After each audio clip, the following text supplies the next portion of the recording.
And we are back. Welcome to Sonic Sphere Podcast, episode number 33.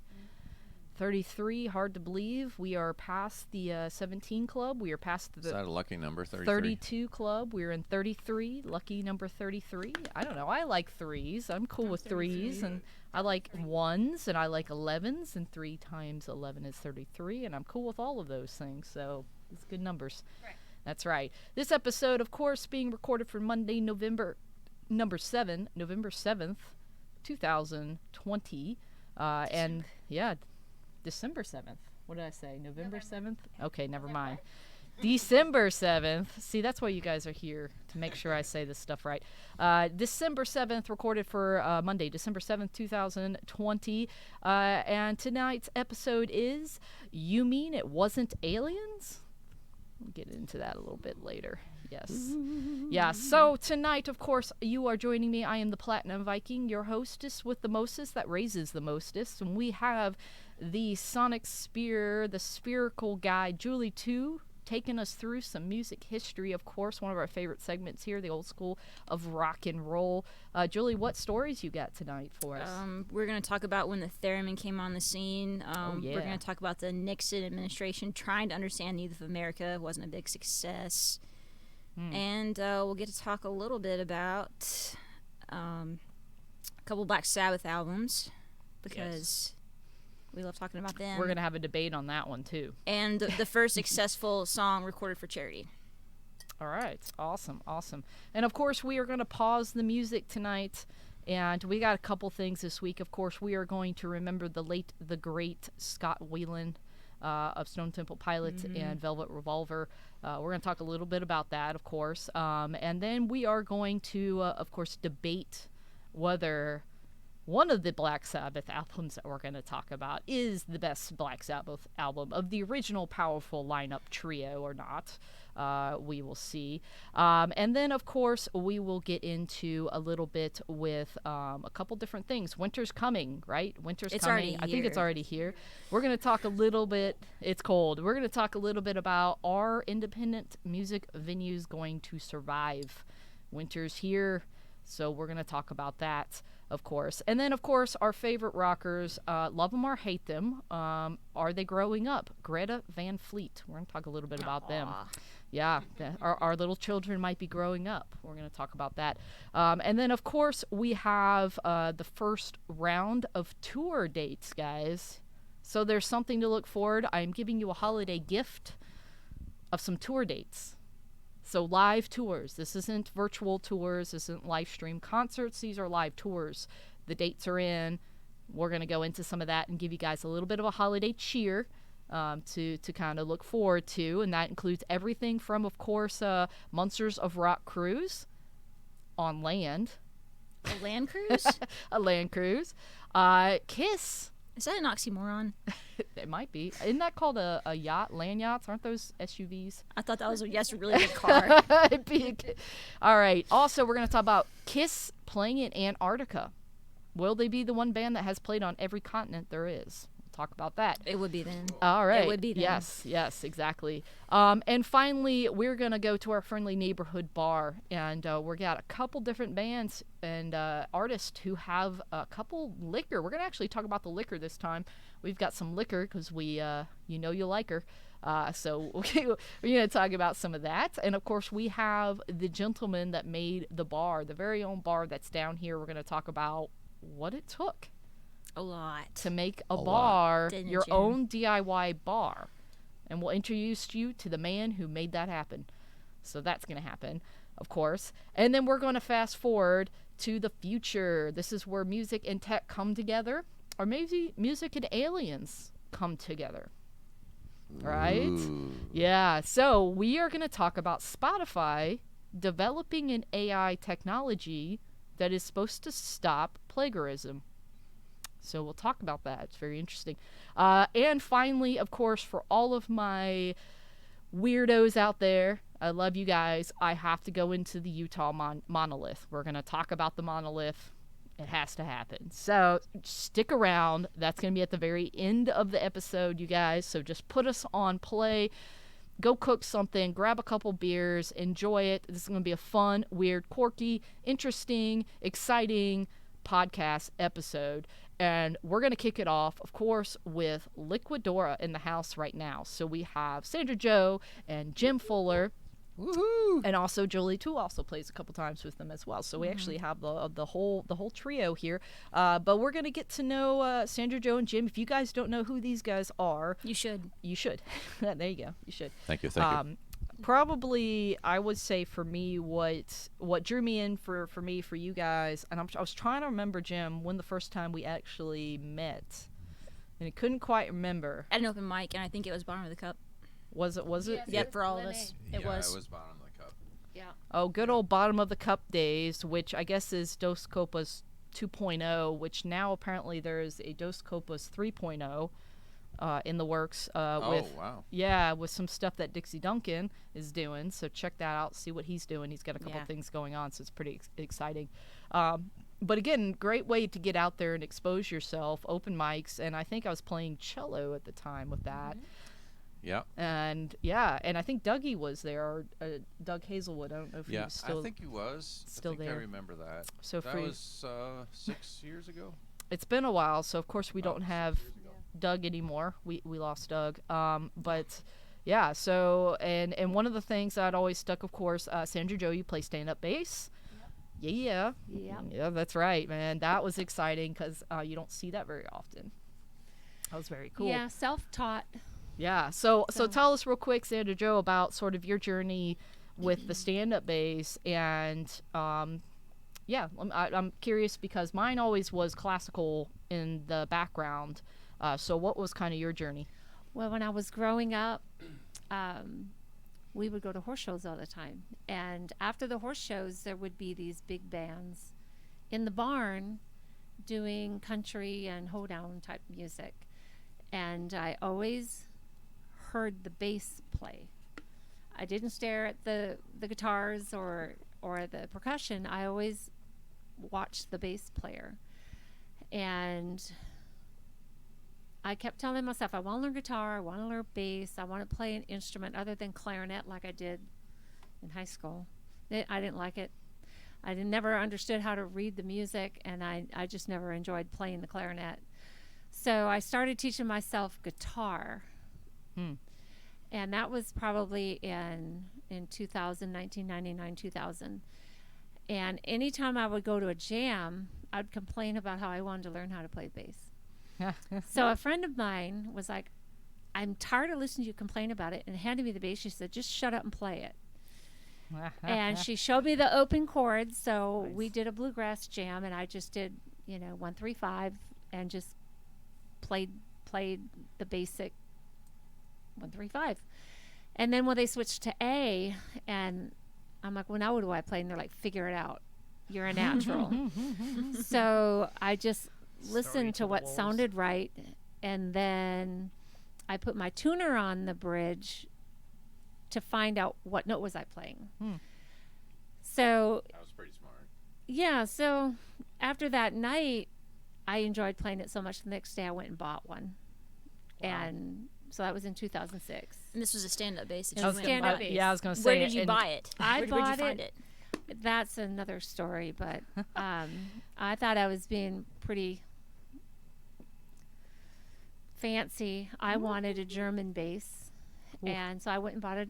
They told me it was a German bass, a hand-carved German bass. I didn't know anything, and the lady told me that it was German and that I could put it on a payment plan, and once you have it paid for, they put the sticker in it. Okay. Okay, because I was like, well, there was no sticker inside the F-hole. Well, that was all a lie. Oh. And I ended up that I have a very high-quality hand-carved Chinese bass with German hardware. So we'll say we got that at cost. And I was carrying it around. I was going to, some bass camps to try to learn something, and they were all laughing behind my back because I'm like, I got a German bass.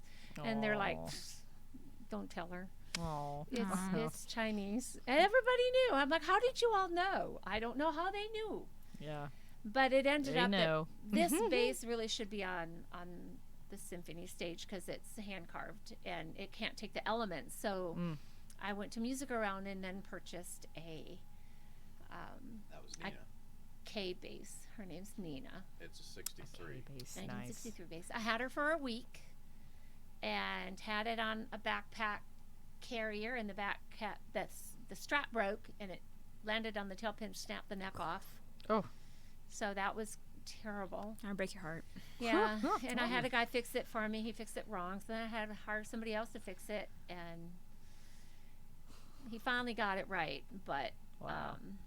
yeah, long journey to get her fixed. But throughout all this time, I would just go to jams and put my tuner on the bridge to find out and understand what all the notes were that I was playing. Wow. So That's cool. yeah, it That's worked. cool. And were you able to sing right away with playing? Always, That's, yeah. Okay. Wow. I was always able to sing and play. That's Which cool. is really cool because that's a big feat for a lot of people.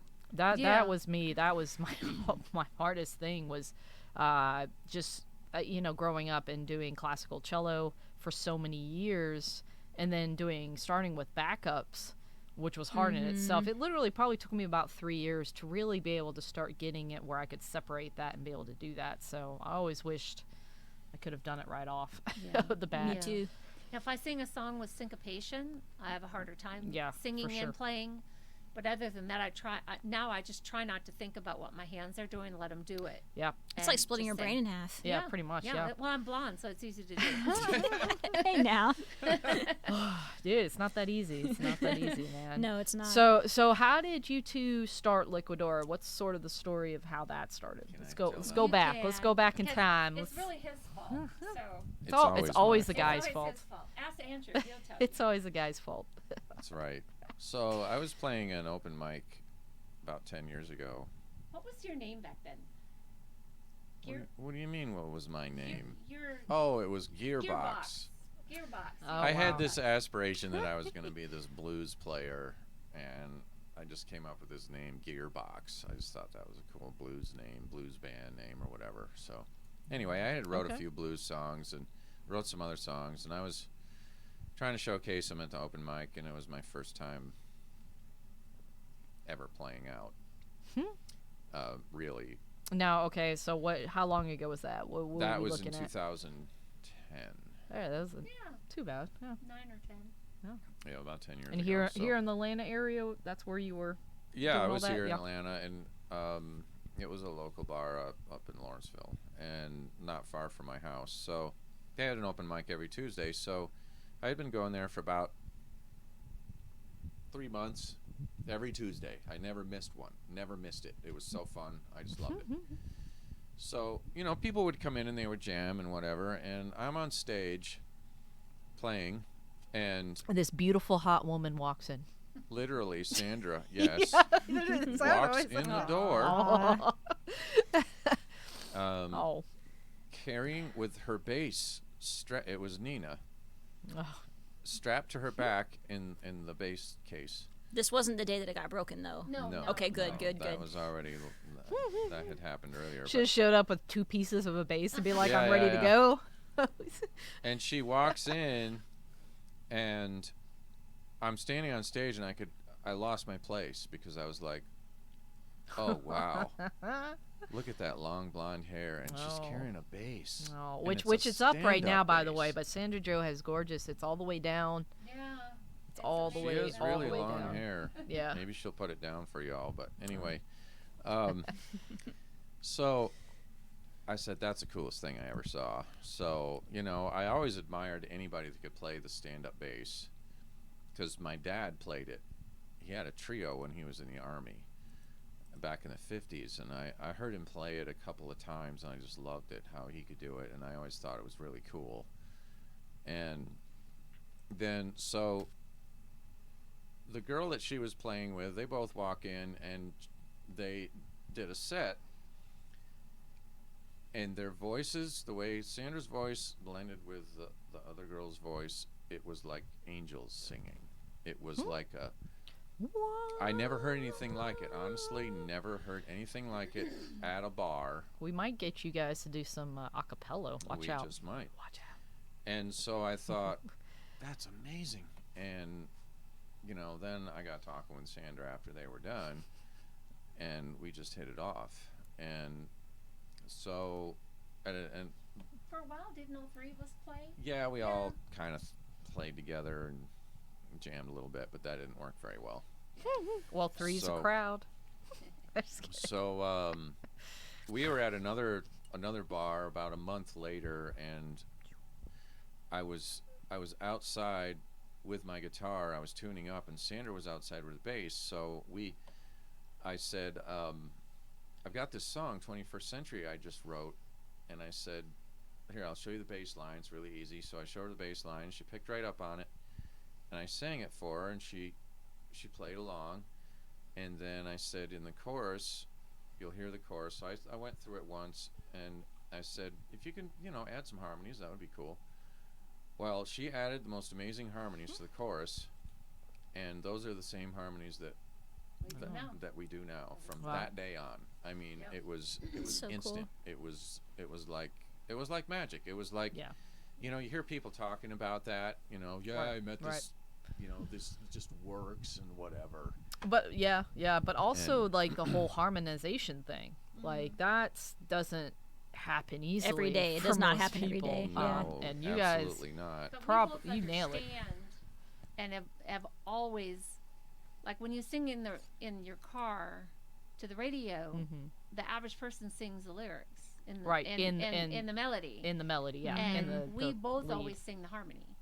Oh wow, Always So have. always Wow, have. okay. I always hear the harmony, Huh, that's cool. and It's a good way to practice too. It's a very good Actually, way you to know, practice. It's very Yeah. cool because I never thought of it until you told me to do it. And like if I think about it, I can remember, but no one naturally does it. Yep. yeah. Well, your inclination is to naturally go Mm-hmm. with the lead, wherever they are, So that's And I've always heard the harmonies. I've always thought the harmonies were way more interesting than the main vocal part. There you go. So Here's the secret, guys, to vocal harmonization. We have cracked it here on the Sonic That's Sphere right. podcast, by the way. But if you guys have any questions about it, seriously, go listen to these two. Liquadora, just amazing harmonies.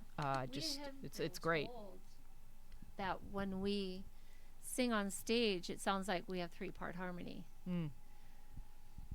and which is impossible because There's it's just only her 2 and of I. us. Right. But Yeah. and I've listened. We record almost every show we've ever done, and we go back and listen to it, and sure enough, in some of the parts, it's like, wow, you can almost hear a third in there somewhere. I don't know how we do that, but it's Well, I think too with your harmony, you don't when you do your harmonies, you're not just staying on the bass note or staying on the third or staying on the fifth. You move We around move around. do. between Sometimes- those Sometimes we'll switch. and where- switch. Yeah, exactly. where. So I think that's part of where people think of harmonies. They think, oh, well, he just does the bass part or she just does the whatever. and it maybe that's the secret sauce too, because neither of us are super like technical about the music, like music theory and everything. I know what I hear. I can hear the harmonies. I can naturally hear them, and so can Sandra. And so Wow. I think we add kind of a unique flavor that way to harmonization, because Kind of do it your if own we way. follow the by the book technical way that you should sing harmonies, in thirds or fifths or whatever, We'd be fired. it would probably wouldn't be as interesting, honestly. Yeah. And I Yeah. think that's probably what cookie cutter, the yeah. secret sauce is. For us. Yeah. Yeah. Yeah. Love at first sight and doing things outside the norm. There you go. Yeah. Yeah. So There's your see. and We are solving all of life's mysteries except for the Utah monolith. Maybe we'll solve that one. we just We might. just might solve that. We'll put a tuner on it. That's see what right. happens. A tuna? A Put a tuna. tuna? I barely knew her. Tuner. All right. Anyways, but definitely check these guys out. Now, you guys have written some original songs. You mentioned Yeah. 21st Century, which I've heard. It's amazing. Now, tell me a little bit more about that song, and then sort of what else do you guys have, and how do you go about writing your original music? So that song I wrote about 10 years ago.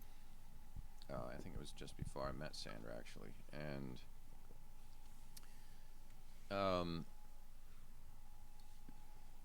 I was you know, I might have wrote it way before then, but I actually can't really remember. But anyway, I was sitting on my porch at my house. It was a nice spring day, and it was Saturday morning, and I just had my guitar with me, and I was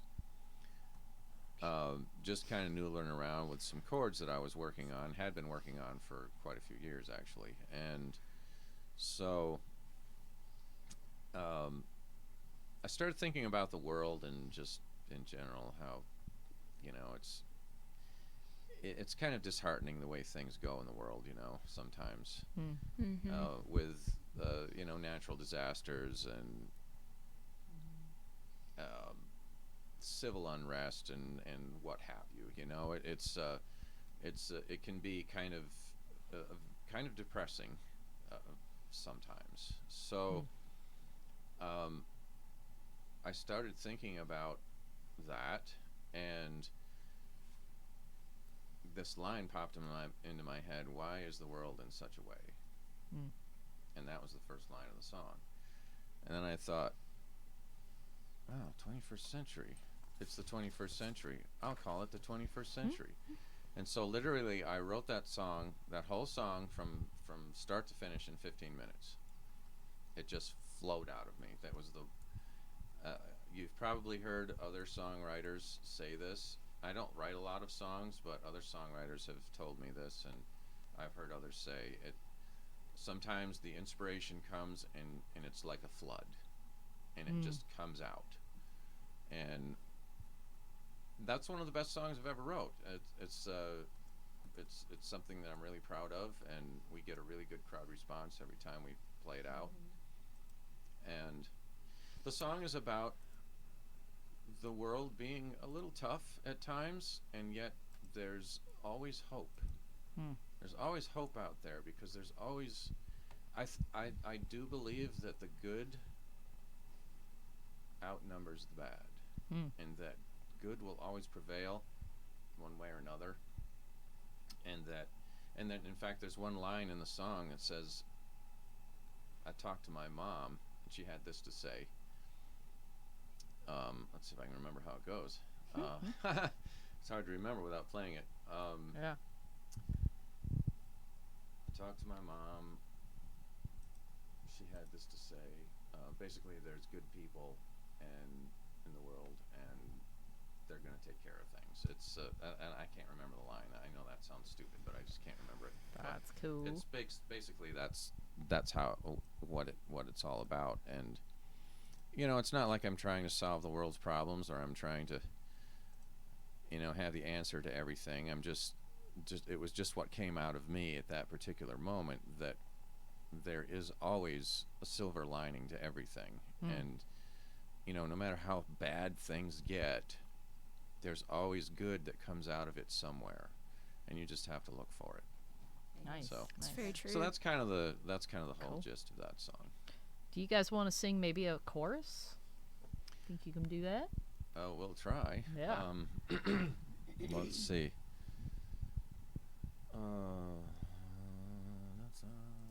I know you don't have your guitar, so I it's know, a little I know. weird. Why is the world in such a way in the 21st century? There's a guitar right there. There is a guitar It right is. there. May or may not be in tune. Yeah.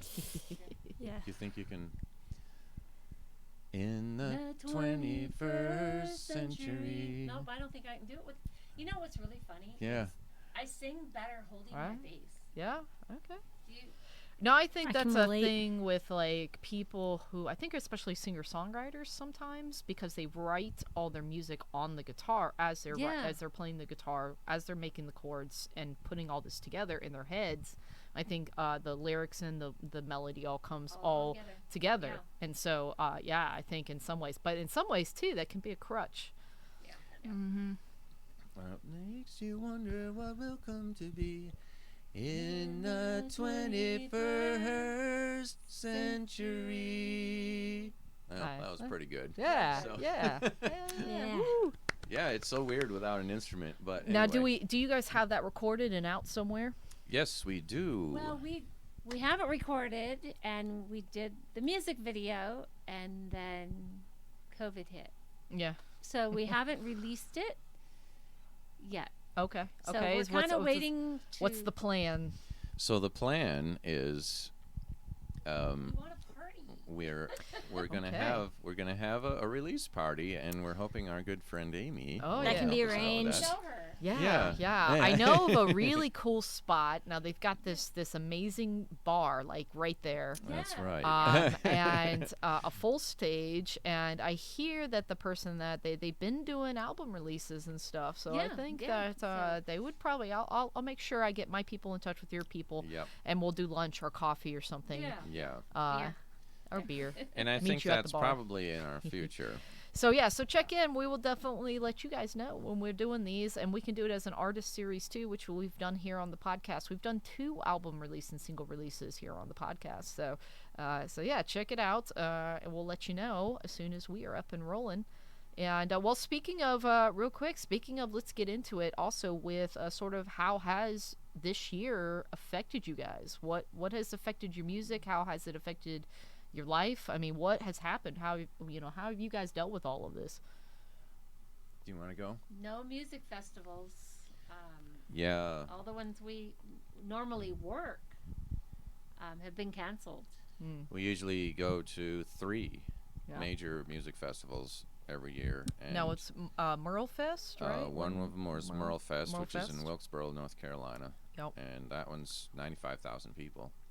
It's a big one. And the other one in September, Bristol Rhythm and Roots, which is, as the name implies, a roots music festival, and you'll hear some of the best music that you've never heard of Yeah.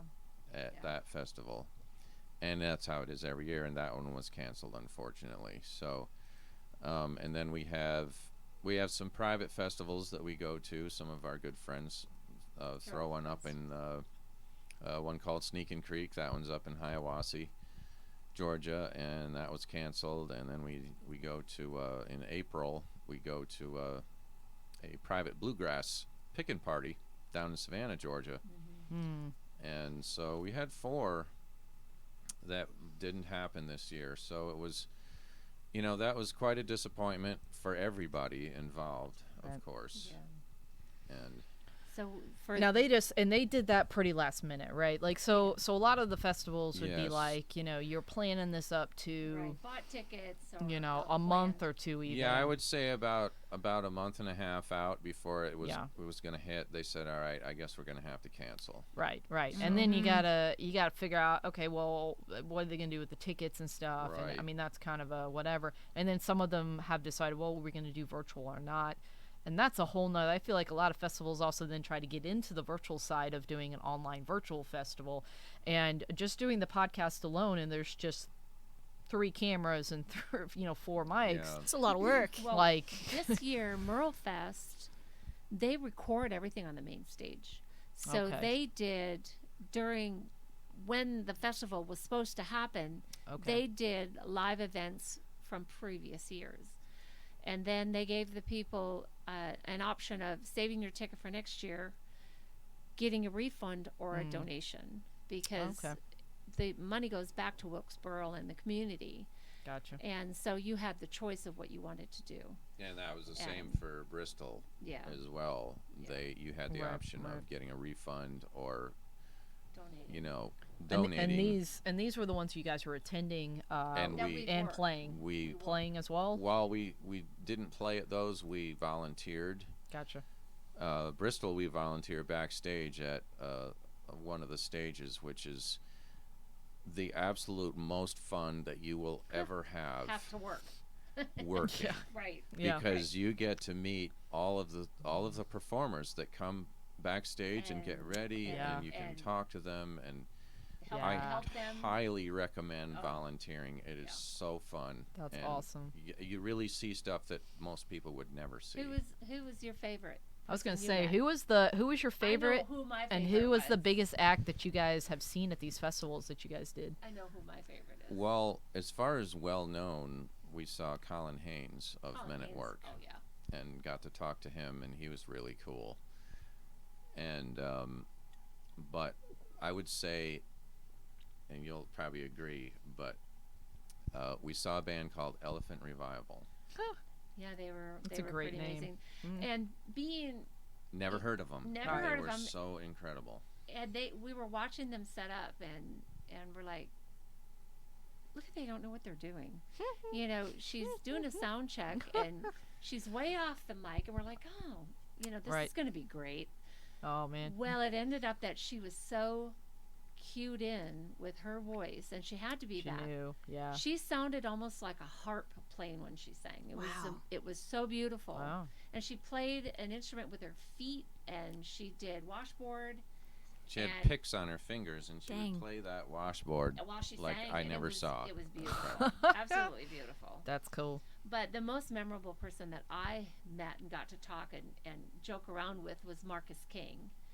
And at the time when he was at Bristol, he always wore that beautiful hat, and he had a mustache and beard.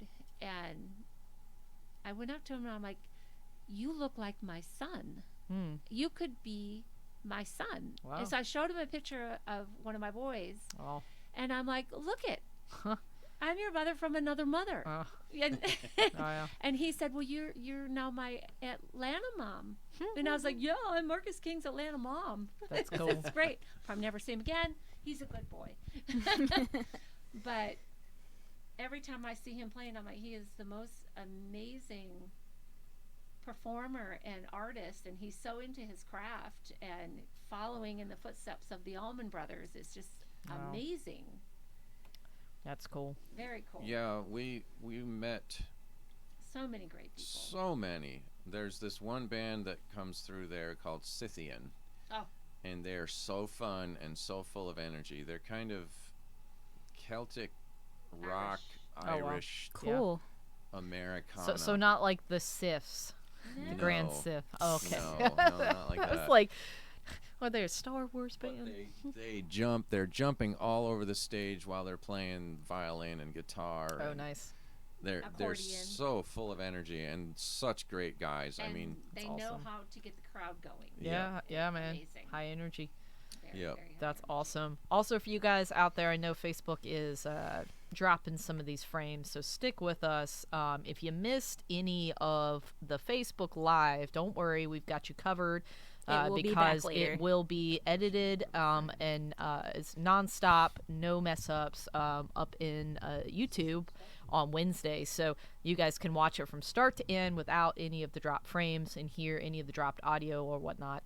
We've got you covered, of course. And then, of course, in all your podcasting, all your platforms that you guys like, we're there. And I'm very excited that we are waiting to hear back, but we were going to be on iHeartRadio, which I'm super stoked for, as well as Spotify and also SoundCloud.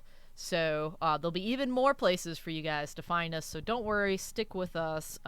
You know, even though Facebook's dropping all of this, and we have some big announcements too, where we will be moving over to YouTube Live, and hopefully we'll have a little better streaming on that as well, but you can still catch us on Facebook as well. So lots of places to, of course, get us if any of this glitches for you guys on the Facebook end.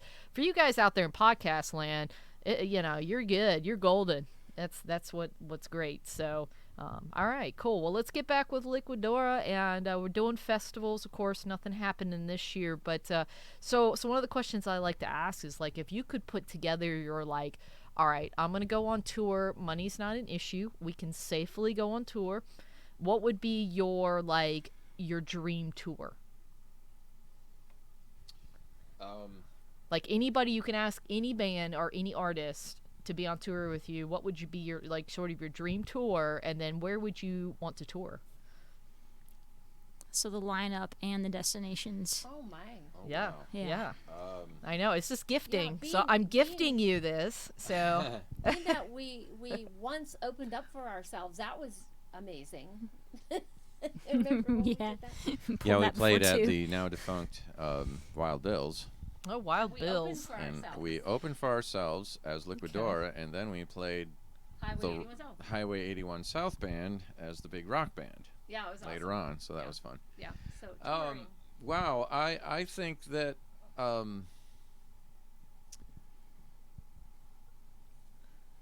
really Susan Tedeschi, the Susan Tedeschi band with what's her husband's name? You talking about Tedeschi Trucks? Yes, Tedeschi Trucks. Yeah.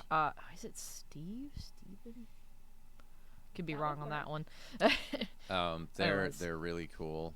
Yeah. And I wouldn't mind doing a Southeast tour. Yeah. Another one, I don't know. So here in Atlanta, real quick, you can't move on. So where would you start your tour if you had to start it here in Georgia? What's your dream venue? Definitely the Fox. I think that would be a really cool venue to kick it off. Yeah. Very cool. You know, there's a lot of venues in Atlanta, but I've always loved the Fox because it was a theater and a beautiful theater, and I've Seen a seen lot some of cool bands acts there. And yeah, I think that would be a really cool place. And then we would go. We could go to the Strand. Yes, we could go to the Strand. That'd be nice. Strand up in Marietta, good old Marietta. I don't even know. I know they were doing some stuff before everything kind of closed down, but I haven't really seen much from them. Hopefully they're gonna be back. Hopefully they're gonna keep music going there. But we'll see. We already lost, of course. We've lost a couple different venues here in Atlanta. Quite a few actually. So nothing new this week, but the list has definitely grown. Talk a little bit more about that later, of course, with some of the Save Our Stages, hashtag Save Our Stages and whatnot. Yeah. You have anybody that you'd like to tour with? Well, being that we're more folk and calmer. What? Wait. Well, I don't know, man. Now that we have Julie, though, we're rocking it. We're rocking I'm not it. sure if I'm gonna let that one go. Yeah. I can be calm when I Calmer. need to be. Yeah. Call me. I Hey, would've- Amy, I've got this piano out in the middle Yeah, of the right? yard. Do you want to come get it Right? with me? Yeah, it's calmer. Let's go take 3 days to drag this piano into a car. Yeah. Total metal. I don't know if you've ever heard of Mike Ferris. The first time I heard Mike Ferris, he's like a 10 to 15 piece full-on band, trumpets, horns, backup singers, sax, a Leslie going on the keys, and Nice. he, when we saw him the first time, was the first person who sang gospel, but not down your throat. It was like, come on, let's pray. Let's But rockin'. rock 3-part harmony, and let's just get this whole place rocking and sing about Jesus. Yeah, there you And go. I'm like, But Okay. not every song was that. no. You know, he would just it spice was it up with one of those. it was like looking at a 60s band, Incredible. modern. Okay. And he definitely captured our And attention. the nicest guy, we saw him backstage and talked to him, and he talked to us just like we were one of the band. Yeah. He was the coolest Nicest guy. guy. We saw him again a couple years later, and he's known for losing his capo. Yeah. So when he was on stage doing a solo act that year, he had to borrow a capo, so we loaned him ours, but we would only let him borrow it if he'd sign it for us. So the capo that he's using, So my capo has Mike Ferris's Ferris's- signature on it. yeah, so Nice. it's not Mike's, it's ours. That's pretty Very But cool. no, I think it would be fun to tour with them, but I wouldn't want to open for them. I want to sing with them. There you go. There Yeah. you go. That'd be hot to see them with all those instruments and the stand-up bass. Yeah, Yeah. that'd be good. Yeah. Yeah. I had the opportunity once to meet Emmylou Harris, and I had told her that my dream one day would be able to play bass and harmonize with her, because I've been told that I sing like her. Okay. Yeah. And see that. her agent was there with her, and she's like, well, you never know. And I looked at her agent and I said, will you call Oprah? You know, You make never this know. happen. I'd like to tour with her. I could Right, open for her right. and sing a couple songs with her. That'd work. Right. So Emmylou Harris, that would work too. All right. Yeah. All right. Yeah, she's still out there. Yeah. Yeah. Man. Yeah, So- there's so I was many. gonna say Dolly Parton's still out there. Dolly trying Parton's some amazing. Crazy She started stuff, some, man. I don't even know the name of it. It's online, and they record. They not only Dolly, but all kinds of artists. they record them watching other people sing their songs. Right. Yeah. And then they record their reactions and then turn it around and let the people who sang the song hear what the artist said about it. That's amazing. Yeah. And I watched a whole one on Dolly and how sincere and sweet she was answering and talking to these people like, that is such a beautiful interpretation of my song. I never would have thought of doing it on a ukulele. Right. Right. You know? Cool. 9 to 5 on a ukulele. Derek. Yeah. Derek. That was what his name was. Derek. Sorry.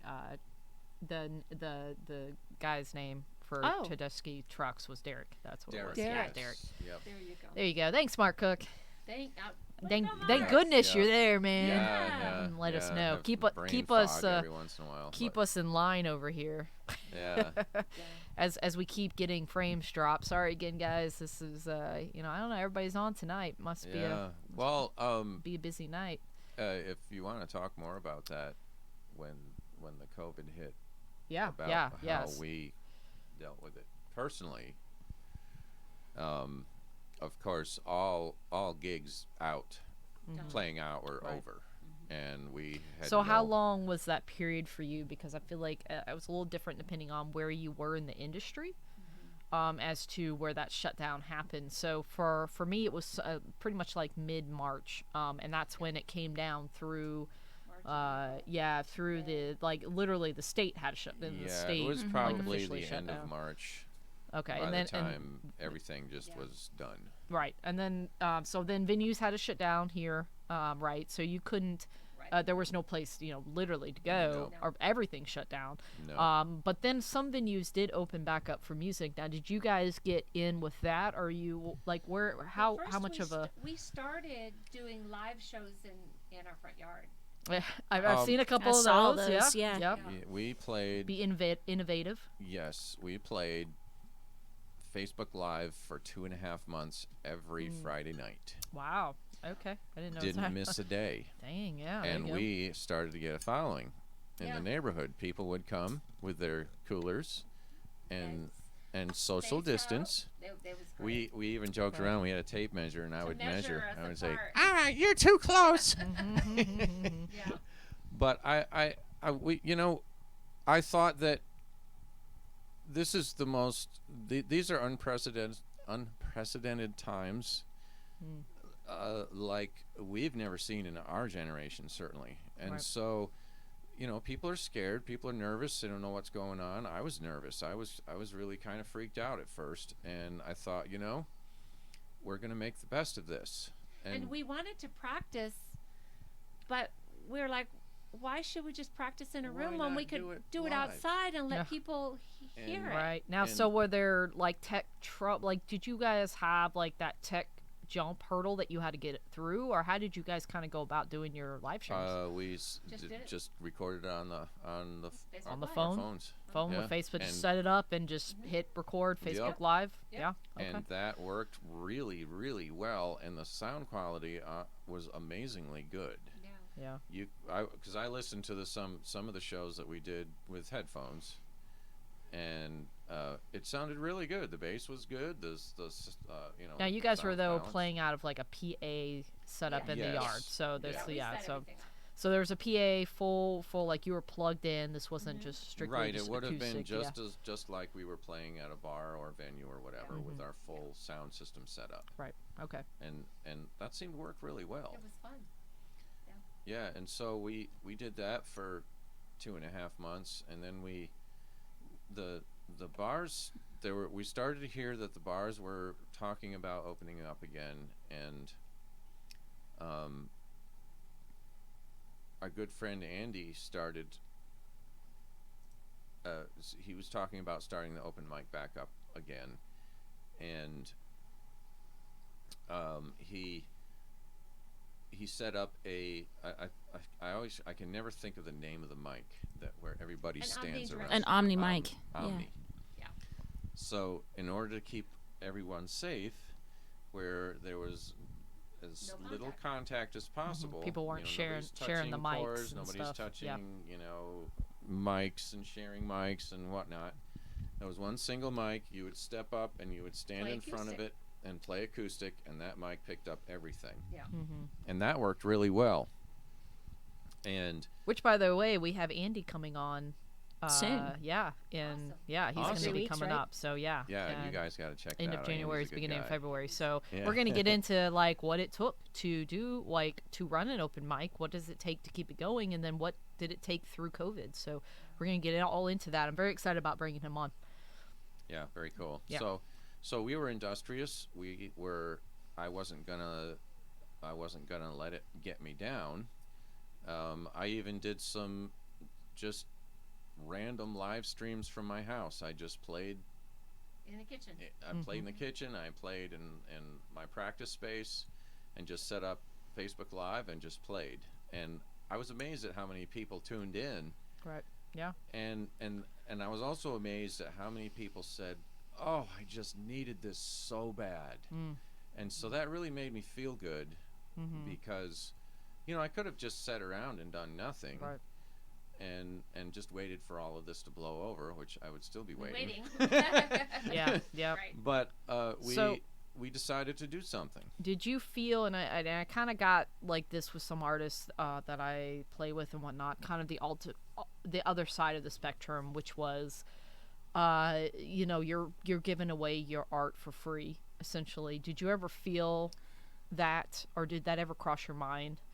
It crossed my mind, but the way I looked at it is that every time we played, and every time somebody saw us on Facebook Live or came to see us in the neighborhood thing, that was exposure for us. Okay. Yeah. And sure enough, I was gonna say, didn't you get a couple we gigs got out a of gig. it? Actually, we got 2 gigs. Yeah. from Got that. a couple gigs out of it. Okay. And Yeah. so I feel that it's never a waste of time to do that. It's And kind of like paying for advertising. So yeah, Yeah. so advertised. I feel that you can never go wrong by putting yourself out there, and in as many ways and platforms that you can. I feel like that's never a waste of time. It's never a waste of money. It's never a waste of effort, because people will always see you and they're always going to remember you. Yeah. Right. Okay. Yeah. There you go. So great advice. Because there was I felt like there was some pushback on that. There was. I from heard quite a some, few. and I can totally understand that, because we aren't as dependent on our music to make money as other musicians that we know who So they do.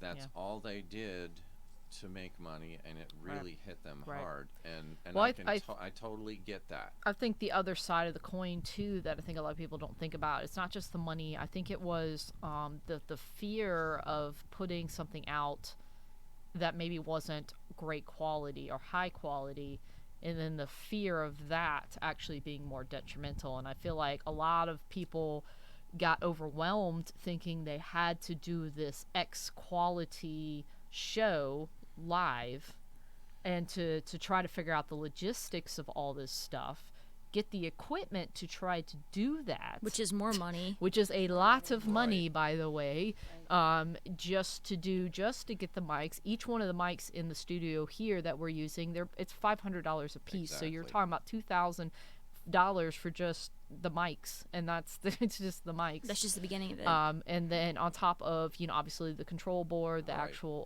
like you are adding up money, and I feel like a lot of times people kind of overthought it maybe. Well, I definitely think that, and oh, excuse me. The We- number one. Everybody take a drink. Yeah. Cheers. It's all right. Just to add to that, I'm very, very sound conscious. Always have been. I can't stand it when the sound is terrible. Yeah. And so I'm always tweaking things. I'm always fooling around with stuff, but I'm always trying to get the best bang for my buck.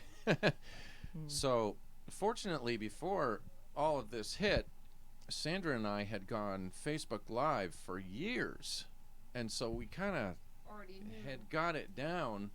We kind of knew where to place the phone, and Yeah. where to get the mix, And I would experiment at home. I would record myself and say, "Wow, that sucked," or Right. So I mean, or it wasn't like or yeah. then I would keep trying until I got it right. You know. Yeah. With very little money, I tried to Yeah. work with what I had. In other Sure. words. Sure. Yeah, and that's I mean, I think that's a big part of it. It's like, yeah, don't just yes, take the plunge, but don't just put anything out there. So that was kind of like finding the medium definitely not. I mean, to it. But you can do it with less. You can if you're inventive enough and you spend the time to get absolutely the stuff. You know, you obviously, can do that. if you want a studio live performance, then you're gonna have to put the money out Yeah. to get the production that's necessary for that. But most Yeah. folks like us, we just don't have the dough to do that, Right. or the time. And sometimes you don't need to do that. No, and I think that that's I think there's a lot of other ways to get really good sound with Yeah. just working with what you have. there's a lot out there too, which I There think is. is totally different than the days of like GarageBand. Absolutely. like I mean, like, if all we had is those one little other crappy thing, tape decks and whatnot, it would yeah, be and pretty like sad. taping tape together, and Yeah. but even that has its charm. But yeah, all right. Well, we are actually we're already almost an hour in. Yeah, it flies. So we need to do the Gauntlet of Fire. We got to put you guys through these My questions. favorite. Yes, we've got to do this part. Julie, actually, do you want to shoot one question off first? No comment. You first. You first. Me first. Okay. All right. Well, obviously, we have to do the stripper name. Because you haven't done that to them yet. We have not done that to them yet. All right. So stripper name. Let's see what we got here. Okay. Sorry. I'm trying to adjust the stream for our Facebook Live people, but you might have to catch us on the flip side. But all right. So let's start with Sandra Joe.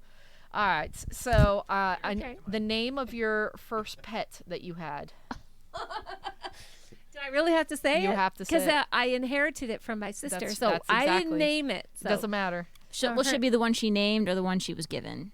It's your first pet. Okay. her name was Fifi. Okay, Fifi. Great start. All right. And then the name of the street that you grew up on. 131st Avenue. Oh, I love that. 131st Fifi. Fifi 131st Avenue. Hey, I would just Fifi. go Fifi 100. Fifi 100. Fifi 100. Fifi 100. You guys take what that means on your own. That's All right. right. All right. Okay. All right, Jim. Same thing. All right. First pet. Clemmer. Climmer. That is a What interesting type name. of animal was Clemmer? He was a basset hound. Aw. That- What was that's Fifi? interesting. Fifi was a poodle. Aw. Okay. All right. So Climmer, and what's the street? Hornbeck Road. Oh God. Oh, I think that takes the cake so far. Clemmer Hornback. Climmer Hornback Road. Ugh. Woo. Oh man. I think that one takes the cake. I mean, you guys are welcome out there in our chat room to tell us what your stripper name is. You can give me basically the name of your first pet and then the street that you grew up on. Let's see if we can beat Climmer Horn Road. Hornback. Hornback, even worse. Hornback Road Avenue. Hornback Avenue. Road. Jesus. All right. See if you guys can beat that. So I know we've been dropping you. Clemmer, Hopefully we're Hornback. back. But yeah. All right. So there we go. We have Fifi and Climmer in the house tonight That's right. for our quarantine questions. That's right. That's right. All right. All right. So let's go. We're in the holiday season. It's Festivus or whatever you celebrate throughout this season right now. But we're going to talk about holidays that don't exist. So if you could create a holiday, what would you create and what would it be called?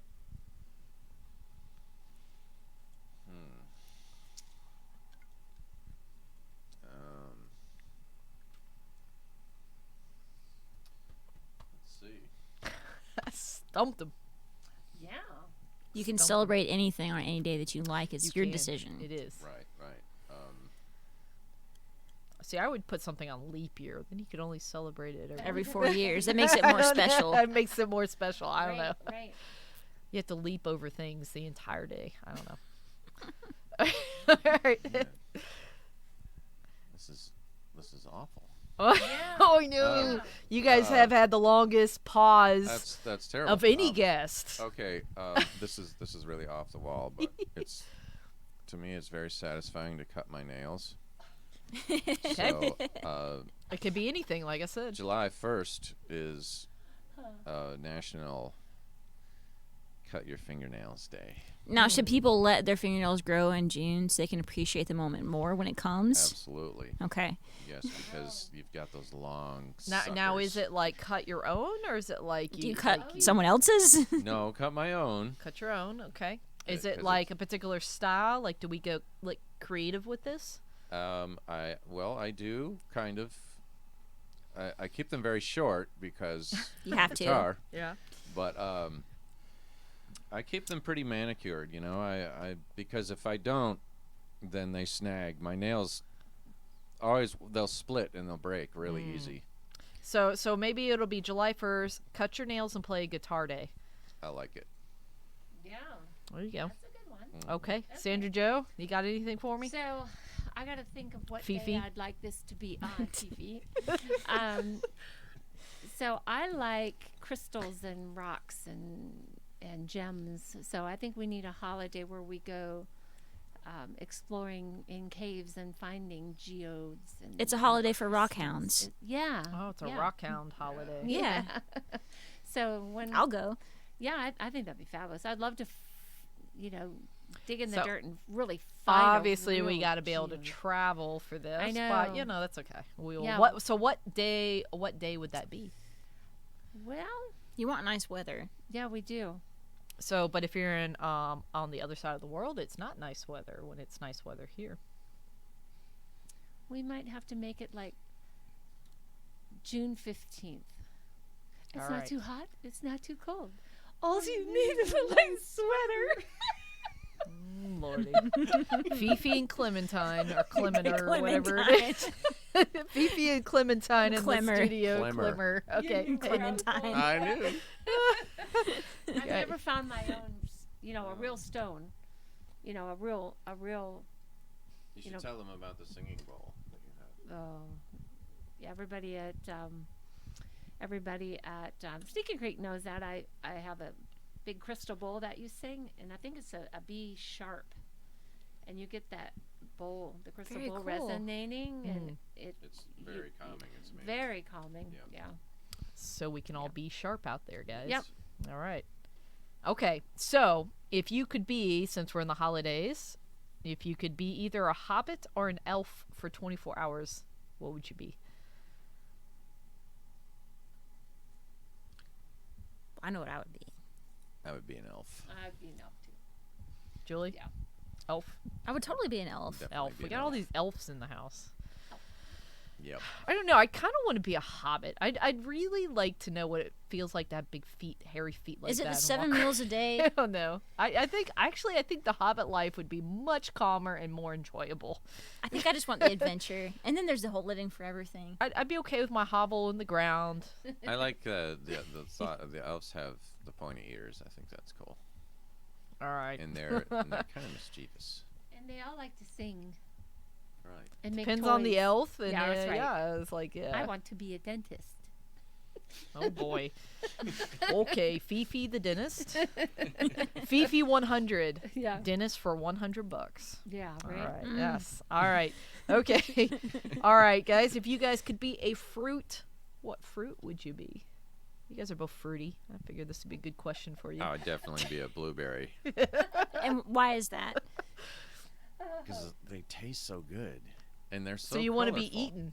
Yes, I do want to be There you go, guys. eaten. So does, You're actually the first guest to be like, I'm okay to be eaten, by the way. Most of them were like, no, let me rethink my question or rethink my answer. so the first thing that popped into my mind when you said that was fruitcake. So I you mean, wanna you be get all the the fruits, all fruits. of them You wanna be all the fruits. mixed All in right. rum. So now I know. So she just wants a rum bath is what she wants. Hey, It's the season. Tis the season. That's right. That's why you It's are also the way you are. That's it's right. also like you can live forever because don't those things last Yeah, they forever? last forever. Mm-hmm. And then You will those to your children. yeah, you will. So you get to live forever. So she wants to be an immortal fruit. You live forever, and you love to be hated. Right. And it can be used as a doorstop. So many uses. Multiple uses. Multiple use fruit. Cake. Doorstop, wheel chalk. I mean, A weapon. frisbee, weapon. a weapon, a target, Mm-hmm. something to hold your beer. Yep. Stick it right in the middle of that, depending on if it's circular And or they not. last forever. And they last forever. There you go, man. All the fruity fruits. So I know the answer for Jim is a resounding yes on this one, but pineapple on pizza? Absolutely. Absolutely. Yes. Oh, Love both? Okay. Everybody here likes, I cannot Love stand it. it. Yeah. You guys, no. Speaking of food, here's a fun question.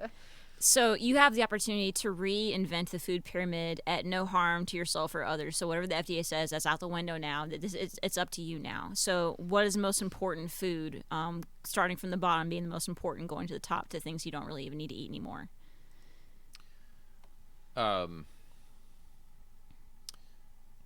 Banana split on the top. So we should eat that for breakfast. Yes, absolutely. Okay. Banana split and with lots of caramel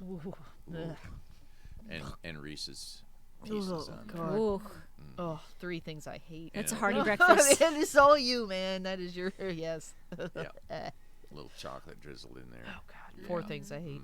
That'd be on the top. So that's your base. Your base. That's my What's your base. next layer? And then the next layer would be bacon covered hot dogs Well, there you go. done on the grill with sauerkraut. Yep. What about beer? Oh, that's the base. well, the hot dogs would be soaked in beer. And Okay. then- So beer's a healthy drink now. yes, absolutely. Okay. Absolutely healthy. That would be the drink that you wash everything down with, Got it. including the banana split. Got it. Yeah. And what do we not eat anymore that's on the top that we don't need? Kale Okay. and rutabaga. And rutabaga. Oh, I love kale. And Yeah. Oh. what's that other nasty one? Artichokes.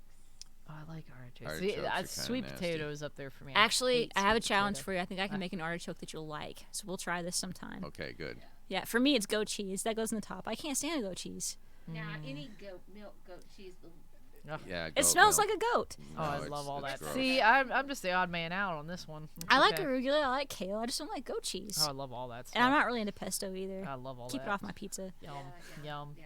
Mm. And there's no need for sardines either. Oh That no, can just sardines be are gone. down. Are They- we they all can out go. for sardines? We're all out for sardines. They can go. I do like sardines. Oh no, man. Yeah. Well, they can be on Jim's pizza with pesto. All right. He can have the whole They can be on Clemore. I think I Clemmer. remember saying that I Climmers. liked. It's not sardines on the pizza. It's what's the other fish that you put on there? Anchovies, Anchovies. ultra salty. Oof. Yeah. All right. So What moving about on. you, Hold on. Sandra? For me, All right, on the yeah, top, go. I was listening. Tres leches cake. Oh, so that's your number one That's my number one. Tres leches. Yeah. for breakfast. For breakfast. Okay. Yeah, I could eat that. Either that, if it's not tres leches cake, it would be coconut cream pie. Oh, that's Patch's And favorite. I like it cold. That's Patch's Nice, favorite. nice. Yep. The colder, the better. Yep. Second after that, it's like a nice, good piece of steak. medium. Steak and coconut cream pie. There you go. I know. There you go. Amy's going, bleh. And what do we not eat anymore? What do we not eat anymore? Well, I am not a big fruit person. So Unless it's in rum. unless it's in rum. No, I don't eat a whole lot of fruit. But kale or cabbage or Oh man, y'all hating on the kale Yeah, around in here, yeah. man. I'll eat none it of with that. you. Ugh, None of that. hating on it. Hating on it. But All right. it's funny I say tres leches cake because I actually crave salt. So chips and dip. Okay. That Yeah. that would be a main staple. Yeah, that's so funny. That's, all right, all right. So, speaking of food, if you could have a cooking lesson with anybody, who would you have a cooking lesson with? It can be with a musician, or it can be with a celebrity, or it can be with somebody that you know, or somebody that's no longer even around.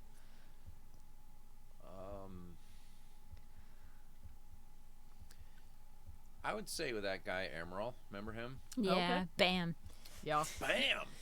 He just seemed like, man, he just seemed really fun and knew what he was talking about, and everything that he made just looked great, you know. Oh yeah. And I think he was Italian, so I love Italian anything. There you And go. I love Italian There you food. go. I love the I way actually have a Italians cook. knife set from Emerald. I have a Yeah. nice It's a good knife knife set. Yeah. I thought, yeah, that would be cool to have a lesson with him. Awesome. All I right. don't know who I'd want to lesson with. It can be a music. It can be a music Oh. person. It'd be fun to have one with Ozzy Osbourne, I think. Oh, that'd be a mess. I don't know, man. That would be. I mean, a they already mess. had him ghost hunting, and that was a mess. You So never Yeah. know. He I- might be a pretty good cook. I don't know, man. Or but he might have his own personal chef. So we were just literally just talking and then throwing stuff at each other and then eating whatever the chef cooks. Would be my perfect night. Yeah. Yeah. That's funny. Yeah. Juliet Childs would be nice. Yeah. Julia there you Child's go. an amazing chef. Yeah. There you go. You guys are going for good food. I'm going for a good time. And now you take the round cake and you spin it round and round and round and round. Oh my god. Yep. Or Jacques Poupon to be another one. Oh. Oh man. Oh, I'm terrible. You are terrible. All right. So we got to keep going because we're almost there. We've got a few more on here. I'm gonna do three questions. Actually, do you have one more you want to do? No, it's okay. All I've right. got one I'm thinking of anyway. Okay. All right. So, zombie apocalypse is upon us. Dun, dun, dun. Might already be there. I don't know. Yeah, I know. Zombie apocalypse is upon us. Which weapon you? Now, these are like multiple choices. Make it a little easier for you. But think about your answer before you answer. All right, multiple choice. Which weapon would you choose if there was a zombie apocalypse? Number 1, a gun. Number 2, a knife. Number 3, a crossbow. Number 4, no weapon. You would just pummel them with your own fist. I'm not touching them. Think about it. It's an apocalypse world. There's a zombie outbreak. You may or may not be able to find some of these things. This is not like you're given an unlimited supply of certain things. So it's a gun, a knife. A gun, a knife, Or crossbow, or your Or fist. or your fist. Or just beat them up. I'd say knife. I would say a knife too, because you can sharpen it on basically anything you can find, and as long as you don't lose it, or the damn things don't take it away from you, Right. you can hack their hands off or whatever. Yeah. Knife. I would say Knife. If it's a machete, I would take it. I don't want them too close to me. Yeah. They're ugly. Some might be pretty. You never know. Uh-uh. All right. They So, okay. So, you have your knife, and you, however, quickly run away. You're able to run away from these zombies, and you come across a group of survivors that are sitting around a campfire. And what do you do? Do you come up close to them? Yes. Do you not come up close to them because they could be zombies? Do you go ahead and just kill them outright for their food and water? It doesn't matter if they're zombies or humans or what. Or do you... all right, yeah, those are your three choices. I was So, gonna say I'd spy on them and decide. our if they're spy 'em, I friendly. guess that'll be our fourth choice. So I'd do you spy on spy them. them, and then what do? You just spy And then them? wait to see if they're friendly or not. And then approach. Yeah, I would probably watch them for a while and see what they were up to, kind of watch their behavior and everything, listen to their conversation. So if they're friendly, what do you do? if they were friendly, Try to join them.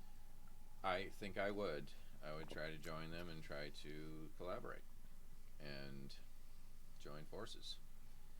And I I would probably have something that they could use, and they probably have something that I could use. You have the knife. Live the night. I have the knife. But I also have knowledge. There you go. All right, so it's nearing an end. The zombie apocalypse is coming to a close. Thank But goodness. then you realize that you have been bitten on your leg. What do? Do you cut the wound out or cut the leg off? Do you treat it with a first aid kit and hope it goes away, or do you leave it and just let it get infected and become a zombie yourself? See, once you get bitten, you're basically screwed. Toast. That's that. Now, if you tie a tourniquet and get rid of that limb, maybe you can make it. So you're just going to leave it alone, become a zombie? All right, so if I was in this situation, I would be in survival mode. So I would probably cut that thing out of there. I wouldn't cut my limb off. I would tourniquet it and cut I the would wound. I would cut the wound. So you would out. try to like kind of first aid it Yeah, a little I would bit. hope that Yeah. I got it all out of there before it got into my bloodstream, because Okay. I need that leg. And I guess the fourth choice would have been just to shoot yourself dead. Yeah, I was gonna say, or just. I only Zombie have a movies are knife, so depressing. All right, so is that the? Death by knife doesn't sound great. No. All right, so try to cut it out, first aid it, Yep. and all right, okay. So speaking of sort of this entire time that we're in right now, what do you think the definition of a rat licker is?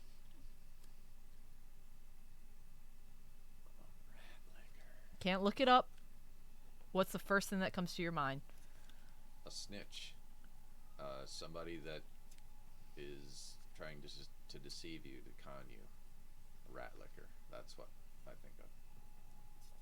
Like somebody that's trying to get, will tell you one thing and then do something else.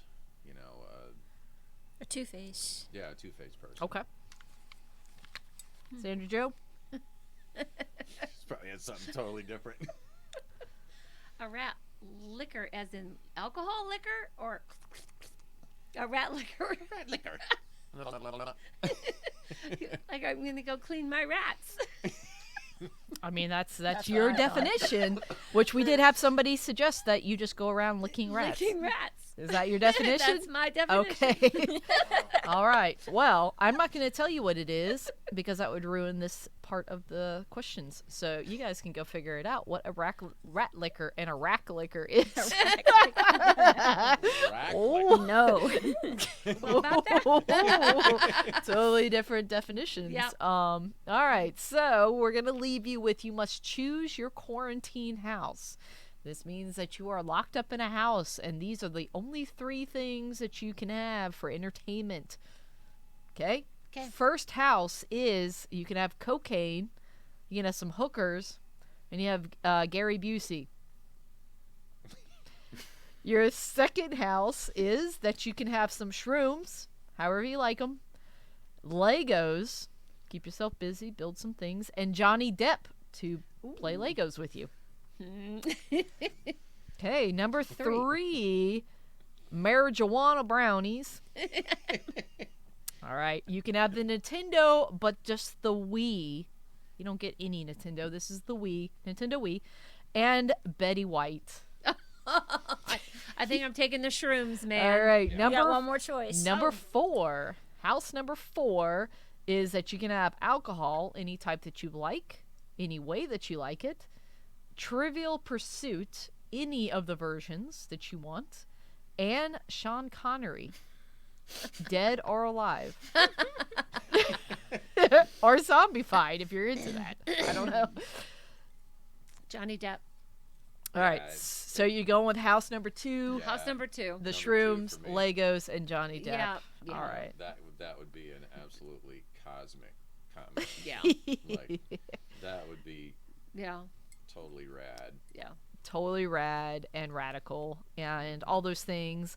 So, So guys, Johnny, if you're out there, yeah, I Johnny. got the Legos. That's we right. got the Legos for got you. the She's hookup. got the shrooms. She'll No, I'm sure he has. she'll put the them in shrooms. some fruitcake for you, and she'll be Fifi 100 for That's you. right. Fifi. Fifi 100. All right, so we got Fifi 100, and we have a Clemendor, or what is it? Clemmer. Clemmer. Clemmer Hornback tonight as our special guest from Liquadora. Thank you so much for joining us, you two. Where can everybody find you guys? Where are you guys playing next? Let us know. We aren't playing anywhere right now. Well, you'll see us at Dylan's open mic every Thursdays and usually. it's Liquadora and Julie too.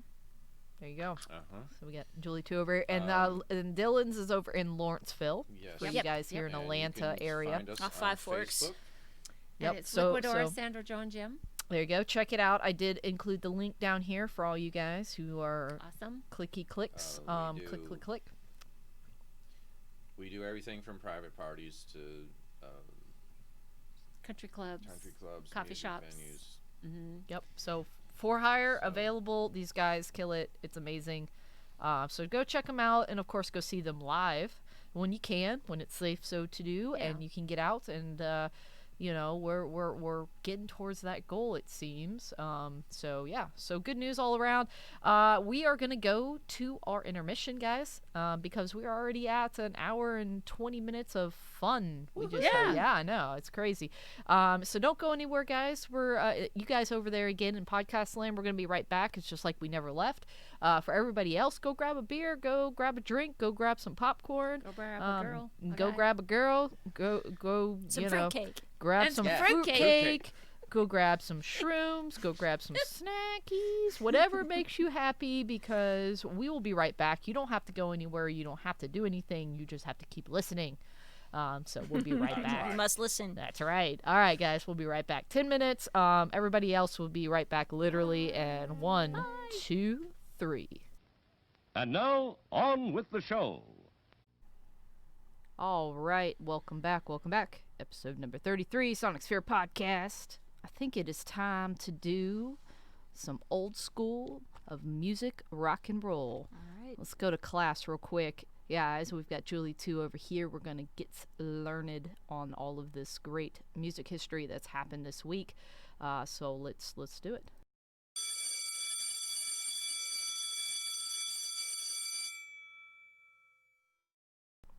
All right.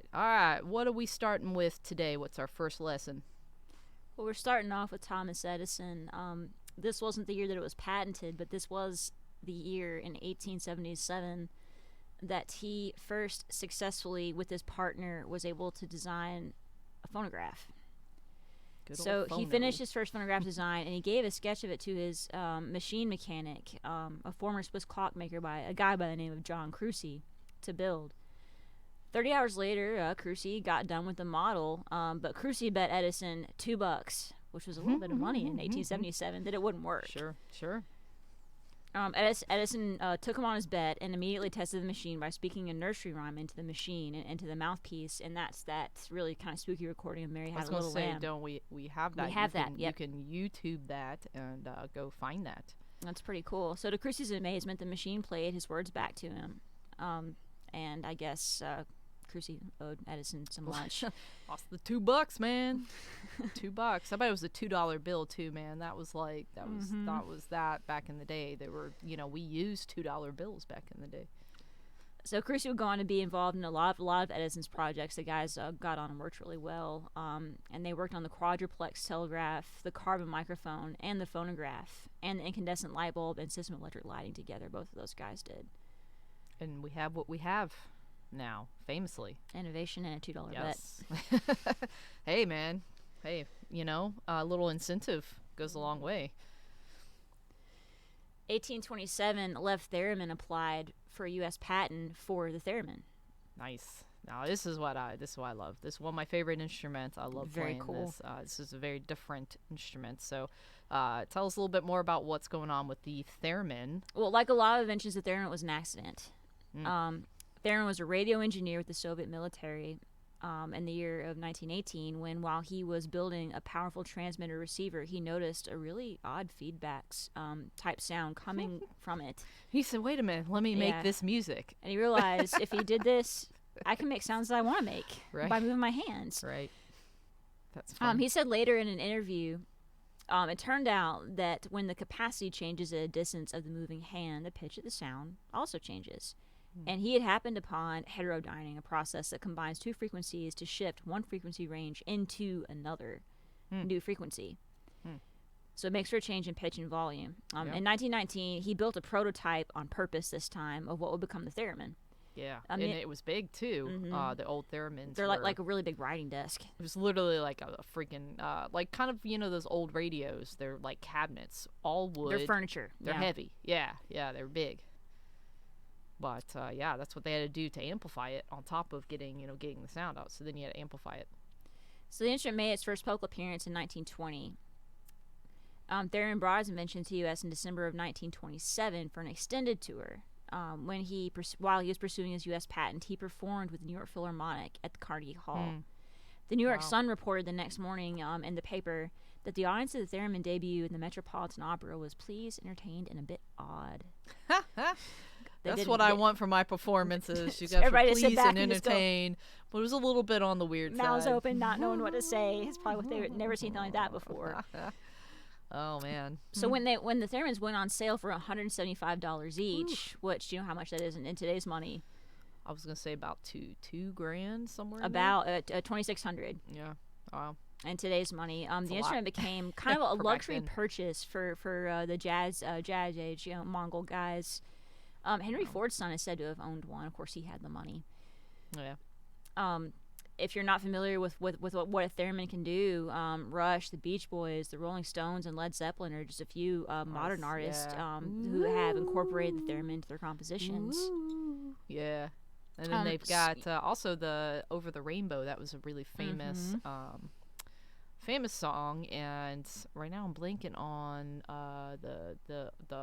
it was a gentleman that made that famous, but there were from that became a very famous female theremin player, and I'll look that up while you that would be going. Good to know. I don't remember her name. Yeah. If you want to see what a theremin looks like, you can actually see one at the Metropolitan Museum right now, and you can see it on their one of the older versions ones, right? On their online exhibit. This one's actually owned by Jimmy Page. It's the one that he used in Dazed and Confused, and Whole Lotta Love. When the Met wanted to incorporate a theremin in their exhibit and they reached out to Page, he was really excited, actually. Yeah, Clara Rockmore. That was who it was. Clara Rockmore. Famously, you can look that up. There's some cool stuff with Clara Rockmore. I'm going to try to get it up there so you guys can see this. Very cool. You can see how it's a lot bigger of a device.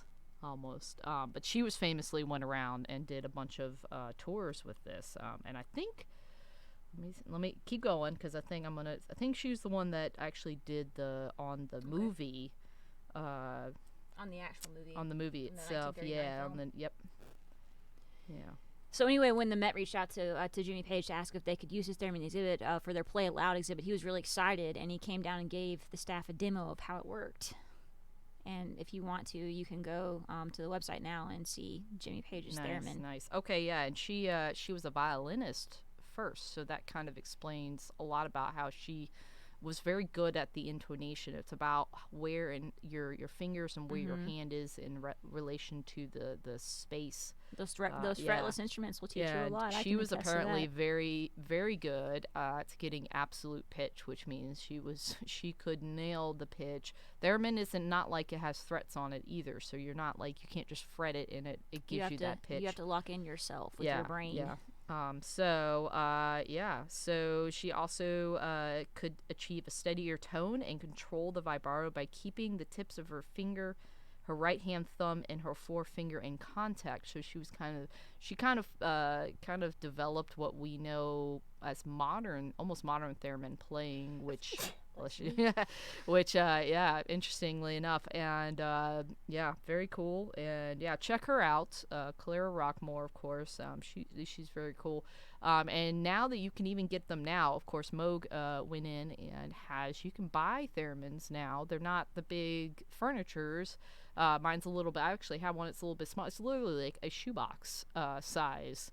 How fun. Yeah, but you can. I got it for about $275. So. You can get them a little bit cheaper. They're harder to find though. Not And $2,600 in today's money, thankfully. yeah. But they're not these big cabinets, obviously. But you still have to put it, like I would put it through amps and pedals and do all sorts of really crazy sounds with them. So that's kind of they're so much fun. So go check them out. Yay, Theremin. Moving on to 1965, The Who released their debut album this week, My Generation, in the UK and the United States. Is that the one that says, I'm talking about my generation? Ah, okay. It came a bit later in the US with a different cover and a slightly altered track listing, but the songs in the album were the same. And the album was made immediately after The Who got their first singles on the charts, and according to interviews later to them, it was, not really perceived by them as some of their best work because it was rushed. That's not how it was received, though. And Right. So it really was a predecessor to a lot of hard rock and punk and heavy metal styles that we have now, Yeah. regardless of how they felt about it. Right. No, yeah, they definitely led. A lot of people, of course, coined them for influential, and then of course John Entwistle being like regarded as one of the best bass players, of all time. So very cool. While they were doing that, 67, Jimi Hendrix Experience released their second album, Axis Bold as Love, in the UK. Of course, that gave us Little Wing and A 6 Was 9. Nice. Where were we without that? It's a big week. Very same time, the Monkees kicking everybody's butt because hey, we're the Monkees. That's right. they set a record by releasing 3 #1 albums in the same year. Wow. More the Monkees, Headquarters, and Pisces, Aquarius, Capricorn, and Jones Limited. The Monkees crazy. sold 35 million albums that year, and remember, there's less people on the planet then, which Wow. means they outsold the Beatles and the Rolling Stones combined. There you go. Yes. One And year, at the time, didn't yep. they were pretty much going with their TV at that. I mean, they'd been on their TV shows doing well at that point. yeah, they were teen idols themselves at that point. Yeah. 68, James Taylor released his first self-titled album and was released in Britain, and it was Apple Records' first recording of a non-British artist. A lot of Okay. Americans going to Alright. Britain at that time to get noticed. Right, and of course, Apple Records is the Beatles label, so that they had started, and there's a couple notable acts on that, but that was the first American, was it? Mhm. Yep. there Very you first go. American to do it with that label. In 68, the release of the Rolling Stones' new album's Beggar's Banquet was celebrated at a party in London. And go. the most memorable part of the evening was a food fight. Ah, And yes. Mick Why Jagger, not? I don't Mick doubt Jagger this. said his weapon of choice was the custard pie. I'm sure it flew really well and probably made a nice Nice. impact. I'm not sure who he hit with it or if he even got his target, but he liked throwing it. And that was his highlight of the event that went on. But unfortunately, Keith Richards didn't get to attend. He was at home with a cold. Well, maybe he didn't get the pie in the face. Maybe he I got guess lucky. not. I'm sure he would have thrown some himself. Yeah, exactly. I'm not surprised some of that might have ended up on themselves. That would have been an interesting party. 1969, President Richard Nixon and Vice President Spiro Agnew and 40 U.S. governors view simulated acid trip films, and they listen to rock music in order to comprehend the generation gap. Wow. Interesting. Bold. Which many people thought was a factor in the anti-Vietnam War protests at the time and the youth subculture, which they just didn't get. But that I guess they were trying. They listened to Interesting, they listened to anti-establishment rock music, as they called it, and viewed films of simulated LSD trips. Wow. Unfortunately, we don't have a record of their playlist. I really wish we did. I was going to say, yeah, I wonder what they were. At the end of the session, Nixon and Agnew both said they simply could not understand that the anti-Vietnam War protests were inspired by the war, which included the horror and massive bombing, of course, of combatants and of human rights violations, and the fact that the security of the U.S. was not dependent on the outcome of what began as a civil war among the Vietnamese people. And they didn't really see the connection between all of this and the music and the youth and the subculture after their session. Well, oops. Jeez. I guess props to him for trying. I don't know what to say. Yeah. Wow. Oh man. All right. Do we have an album release here? Is that what we're about to hit? In 1 minute. All right. What else we got? If you're talking about Black Sabbath, that's not yet. We're getting there. All Yeah, right. we're getting there because there was something else really fun that happened in 71. All right. Deep Purple recorded the track to Smoke on the Water at a Montrose, Switzerland nightclub called the Pavilion. I don't know if it was fun. I mean, I'm glad I love the song. Well, this is a fun story. Yeah. And no lives were lost, luckily, that night. So this is still a happy story with a happy ending. Where they had planned to record there, but it burned down. So the story goes that on the night of December 4th, Frank Zappa and the Mothers of Invention were playing a gig at the Montreux Casino. The band was about 90 minutes into the show, and they were in the middle of playing King Kong when someone in the crowd fired a flare gun. Yeah, this happened to have a flare gun, which is Just happened to have a flare so gun, and random. the roof happened to also be made of wood. So random, but yeah, okay. I got one in my back pocket. All right. Like, let's play with it at the show. All right. Of course, so that wooden roof instantly caught fire because they're in Switzerland in December. You know, they had the heat cranked up. Oh man. Frank Zappa and the Mothers were at the best place, and so sorry. Frank Zappa and the Mothers were the best place around. Some stupid with a flare gun burned the place to the ground. That's where that lyric came from. As the blaze spread, a Montreux Jazz Festival organizer by the name of Claude Nobbs joined the firefighters to race in and out of the venue, and they were pulling concert goers out of the blazes outside into safety. Where they get the lyric, they burned down the gambling house. It burned with an awful sound. Funky Claude was running in and out, pulling kids up out the ground. If you want to see it, there's actually a recording of the whole spectacle of the outbreak and the fire and the announcement that can be found on Frank Zappa's bootleg album titled Swiss Cheese Fire. Wow. So I'm sure it was a... Sure there's something behind the name Swiss Cheese Fire, too. I'm sure there's a story there. But they still got to record their album at the hotel using borrowed equipment from the Rolling Stones, who happened to be in the same town, and they still got it done. Nice. So, on to Black Sabbath. All right. Sabbath, Bloody Sabbath. 1973. It was their 5th studio album, and they had hoped to recreate the atmosphere that they had for their very successful Volume 4, but that was fueled by, as we know, lots of drugs and alcohol. Yeah. So, despite the fact that they were higher in a kite on a windy day when they wrote that record, they were also extremely prolific, and there was a lot of creativity in that album. So they just went back to the same location that they recorded in Bel Air in L.A., hoping that lightning would just kind of strike in the same place twice, I guess. Yeah. Tony Iommi said it was the same house, it was the same everything, but it just didn't work. Didn't work, yeah. Well, they had a lot of pressure, too. Volume 4 was, it was epic. super actually successful for them, and they were kind of asked to recreate this, like, on a dime almost. And a lot of successful artists struggle with that, backing up a huge success with another success. But if you make the same thing, you'll have the same thing. You have to make something different. Yeah. But they tried. He said, it was the first time in my life I'd ever had writer's block, and basically everyone used to wait around until I came up with a riff, and then we worked from there, but nothing was coming to me. Wow. So, really discouraged, Black Sabbath packed up, left Los Angeles, went back home to England, and they took a few weeks off. When they reconvened, they decided to give the album another shot. So they rented Clearwell Castle in the forest of Gloucestershire, England. I mean, imagine that. Be like, well, let's just rent a castle, guys. I'm sure not getting inspired. It'll right be inspirational. Here. Let's just go to a castle, Do you bloody rent a castle? castle. Let's go rent a castle. Let's go record in a pyramid or something. Let's get inspired. We can write some real spooky stuff in this castle, I promise. Oh goodness gracious, yeah. So they set up their equipment in the dungeon, Yeah? and the change of atmosphere inspired the guys, right. and they got the job done. Yeah, there you go. Didn't you say there was a lot of paranormal activity during the Yeah, recording of yeah. that? I think there was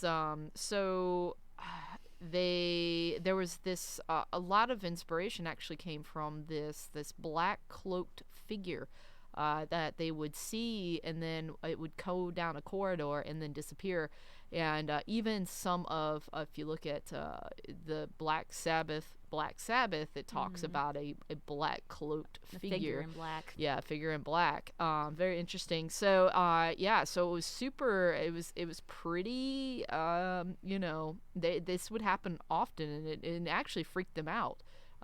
They were pretty freaked out about this. And a lot of it was.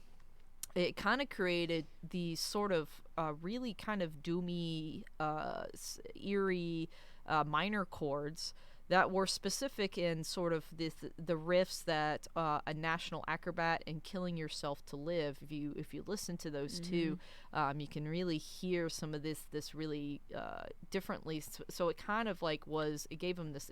It's more their influence. it's Yeah. the most eerie of their work. I would Yeah, say. yeah. So they said it wasn't isolated either. They said this thing kept happening.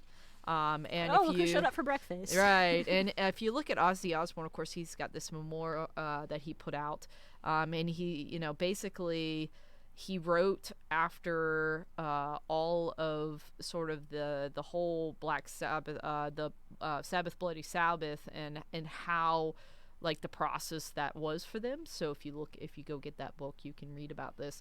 And it was like, for him, he felt like this was actually like their last truly great album. And of course, this was one of the final ones that featured, of course, the original Powerhouse in the band. So, the argument kind of goes on, is this sort of is this the last great album? Is this actually like the best Sabbath album out there? So very interesting. I actually, I really like it, personally. Like, I love the original lineup, I guess. I mean, there's nothing against Dio, of course. I like all the Black Sabbath albums. Though. Yeah, I love was gonna Volume say 4. I love also- Never Say Die. Like, I love them all. I It's, like it's- this one because of it was different from the first 4 volumes and some of the earlier stuff. So that to me was kind of cool. And it did go gold in the U.S. on March 20th, 1974. But it actually didn't go the platinum, I believe, until The 80s. 86 or something, October 86. But they did put out, of course, this remastered version in 2012, and I actually have the remastered vinyl.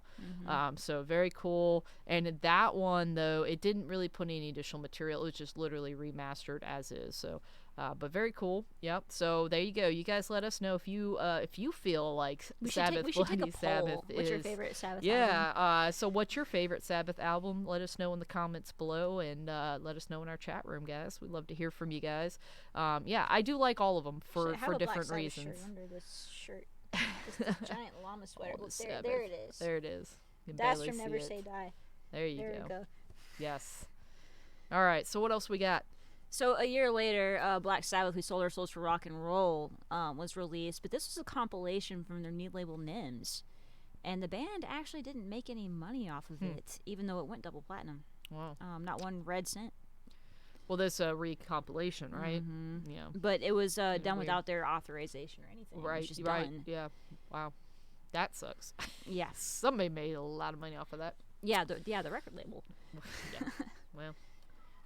So, not to be outdone, it was the 70s. Pink Floyd did their shoot for the Animals album cover. As you know, it involved a 40-foot inflatable pink pig being photographed at the Battersea Power Station on the River Thames in London. It broke free of its moorings. Be So free, piggy, be free. the story goes is they planned for 2 or 3 days of shooting because they didn't know how the goodness. weather was going to be, and they had hired a professional marksman just in case the piggy decided to do a runner. But he didn't really have much to do on the first day and was kind of standing around bored, so he didn't show up the second day. Oh, nice. Or I didn't know if he didn't show up or if they told him he didn't have to come. Right. Right. I We think, got I this. think You're it good. was the second. Nah, nothing's going to happen. You can stay home. Yeah. Well, Piggy took off. Oh, goodness gracious. So Piggy broke free of his moorings, and pilots in the area were warned of a big pig that was loose in the London area. And his Piggy's flight got to 18,000 feet as police switchboards around the area lit up, and everybody was in the search for him. I don't know how you can lose this though. This is giant what's pink crazy. 40-foot pig. I totally get But that. I That's guess what at don't get. 18,000 feet he wouldn't be as big. You know, it'd be I- hard to see him on the ground, but the pilots were looking for him too. Man. I don't know. It's a big pig in the air. It's pink. The pink thing, get it? Yeah. Yeah. Anyway, Piggy went for a long ride. He finally came down in Oh, Kent goodness. at a dairy, at a cow farm. Yeah. Didn't kill any cows in the process of this, I assume. Well, the 3-story balloon came down on the farm, And the farmer was pretty upset because he spooked his cows. And, of course, you know what happens when your cows get scared. They give sour milk. Ooh. So that milk was pretty worthless. But otherwise, no lives were lost. And piggy life, the big pig journey, The pig has a life, though. Yeah, deserves to live. That's crazy. Well, there you go. That sucks, too, but I bet the farmer never got anything in compensation for that. I don't believe he did. And other than a story he could tell his grandkids. There you go. About the time that Pink Floyd scared all his cows. Yeah. Yep. Big Pink, we should call him. Yep. So, Pink Floyd didn't get a lot of photos or video. They had to use everything they got on the first day because, oh man, their subject took a big flight. 1977, Jackson Browne released Running on Empty. It was a live album compiled from performances at various stops on the summer tour. Live albums typically rely on songs that have already been released, and this was the first one that released all new songs and didn't follow that. It was the first rock album to do so. All right. Yeah, go. Breaking that norm. I think, do we have some Slayer coming up? In a minute. Breaking the norm. But don't forget, 79, Pink Floyd saw out the 70s again with The Wall. Oh, yeah. Yeah. Sold over 13 million copies, and the concept album's theme of isolation, despair resonate with lots of fans at that time in history, and I think it still does today. I was gonna say, man, that sounds sounds kind of like we're back there again. Or just another brick in the wall. Well, that's also like to me the judge of like what is good music is if it can stand the test of time. If this generation and the next generation at any point in time you can still relate to the music and the music still tells a story. It still speaks to you as if it was made just yesterday. Yeah. Yep. 82 Epic Records released Thriller by Michael Jackson, and we'll talk about that a little bit more in a minute. 83, Bad Religion released their second full-length album, Into the Unknown, and Black Flag released Damage, which would go on to be one of the most influential, probably, hardcore punk albums in the 80s. For sure, man. In 83, also, MTV aired for the first time, the full 14-minute version of Michael Jackson's Thriller video. Wow. For the first time. Wow. Yeah, and I bet it took off. And it's now regarded as the most influential pop music video at all, ever, hands down. And it was, in 2009, of course, inducted into the Library of Congress for being the most culturally, historically, and aesthetically significant. Right. I think we've talked about that before. Yep. 83 also, a big year, Slayer, Show No Mercy. This is breaking the mold. This was done 5 months. Debut. You got to remember, 5 months before Metallica released Kill 'Em All. Yeah, this is the debut. Of course, these guys were putting that out. And the story goes that Metal Blade owner Brian Slagle saw Slayer open at a show for Bitch at the Woodstock Theater in L.A., and he was just blown away. So he asked the band if they would come submit a track to his upcoming compilation album for the festival. It was going to be called Metal Massacre 3. Metal Massacre. Yes. They said sure. Sounds great to them. And when he heard the song, and they turned in and they used Aggressive Perfector for the EP that he was making. And Slagle signed him on the contract. on that Slagle spot, offered right? him a contract on the spot. And so on December 3, of 83, the band releases its scorching debut, Show No Mercy. There you go, man. Yeah, and of course, there were a lot of influences floating around that whole time. A lot of people would say they were heavily influenced by Metallica, and that's why they sounded so similar. But it was kind of that whole time and place where a lot of them were being influenced by, of course, Judas Priest had come out at the time, and the early 80s was just a really heavy scene, and so it was like, who can be the heaviest, right? And we talked about Black Flag, of course, just coming out as well, and that was big. Exodus, a lot of these bands kind of they had already written a lot of these songs before they put out this debut record too, so this stuff was already written earlier, right? And so so they went of course they entered the studio right in November, I think, of 83, right? Yep. Yeah, Got it's- done this week. Yep. Yeah. early December. So really quick turnaround, and of course it was, it was one of the fastest out, but they went in to be the most aggressive, the fastest out of all the bands out there. And to date, honestly, like Right. who's Right. tougher than Slayer? Yeah. So of course, remember that if you go back and you listen to stuff, of course it was pretty bad. Like the recording was not great. But it was redone by Decca in what year? Um, Anyway, it was redone. That's what sold It was the most. redone. I want to say it was reissued, of course. But I mean, they basically went in every night. So they went in from like 11 p.m. till the sun came up, essentially. And they did this like every single day for that time. And they basically wrote the guy $400 check and said, "Thank you for your time. Here's your check, $400." Ended up costing about $1,500 in total. And of course, they had to borrow some money to get that through. But a month after they handed him that tape, of course, Metal Blade released that Show No Mercy, of course, and that their debut for that.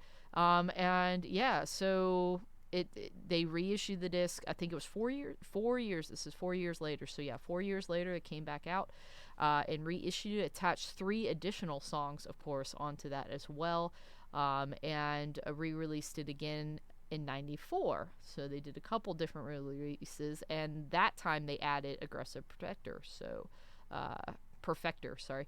And included, of course, one song from Haunting the Chapel, Chemical Warfare.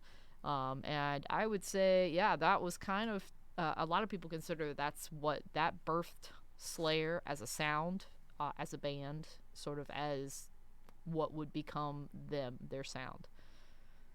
Yeah. So there you go. And they kept saying, like, they would say, next time we're going to do everything a little faster. And then the next one's going to be a little faster. Slayer. Need for Speed. Need for Speed. Yeah. Yep. Well, in 1984, Band-Aid was formed. It was a supergroup formed by London area producers in response to the hunger crisis they were seeing of the victims of the famine in Ethiopia. Mm-hmm. So to raise money and do something about it, they decided to make a single and sell it. So Do They Know It's Christmas is one of the first successful charity music ventures. And it included local Soho area guys that said they were interested. Bono, Sting, David Bowie, Boy George, members of Duran Duran, and some other popular artists all dropped in to work on it and made themselves available to help. Nice. It was the first charity single on a grand scale. I mean, there were obviously smaller things before this. It was released in the UK, but all the proceeds went to Ethiopia. And it became the biggest selling single in UK history, so they did their job. Wow. And that record stood until 1997, when, of course, it was overtaken by Elton John's updated version of Candle in the Wind, which was his tribute to Princess Diana. Yeah, all right. 1994, Bush released their debut album, 16 Stone. Yeah. It took off in America, but it was kind of a lead balloon in England for some reason. I never really understood why, because I loved it. Yeah, that was an album that for me was just the right place, right time, and I was working at a horse ranch, cattle ranch, and out in the middle of Florida, Central Florida. There was no real TV. There was no satellite. There's no cable. There wasn't much cell reception.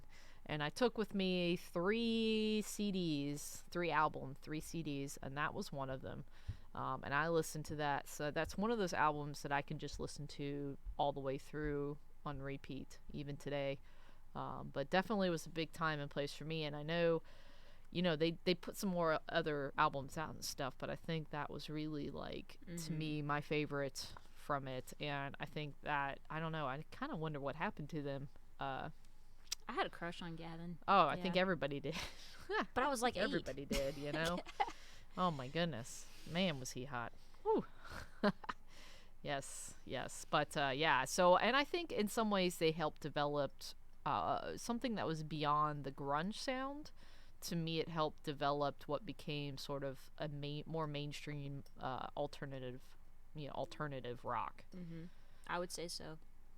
Kind of taking that grunge, but not. It was more polished grunge, but I guess. Going more in production. a little bit more of a more, I don't want to say modern, but I feel like they were kind of doing something a little different, and that helped.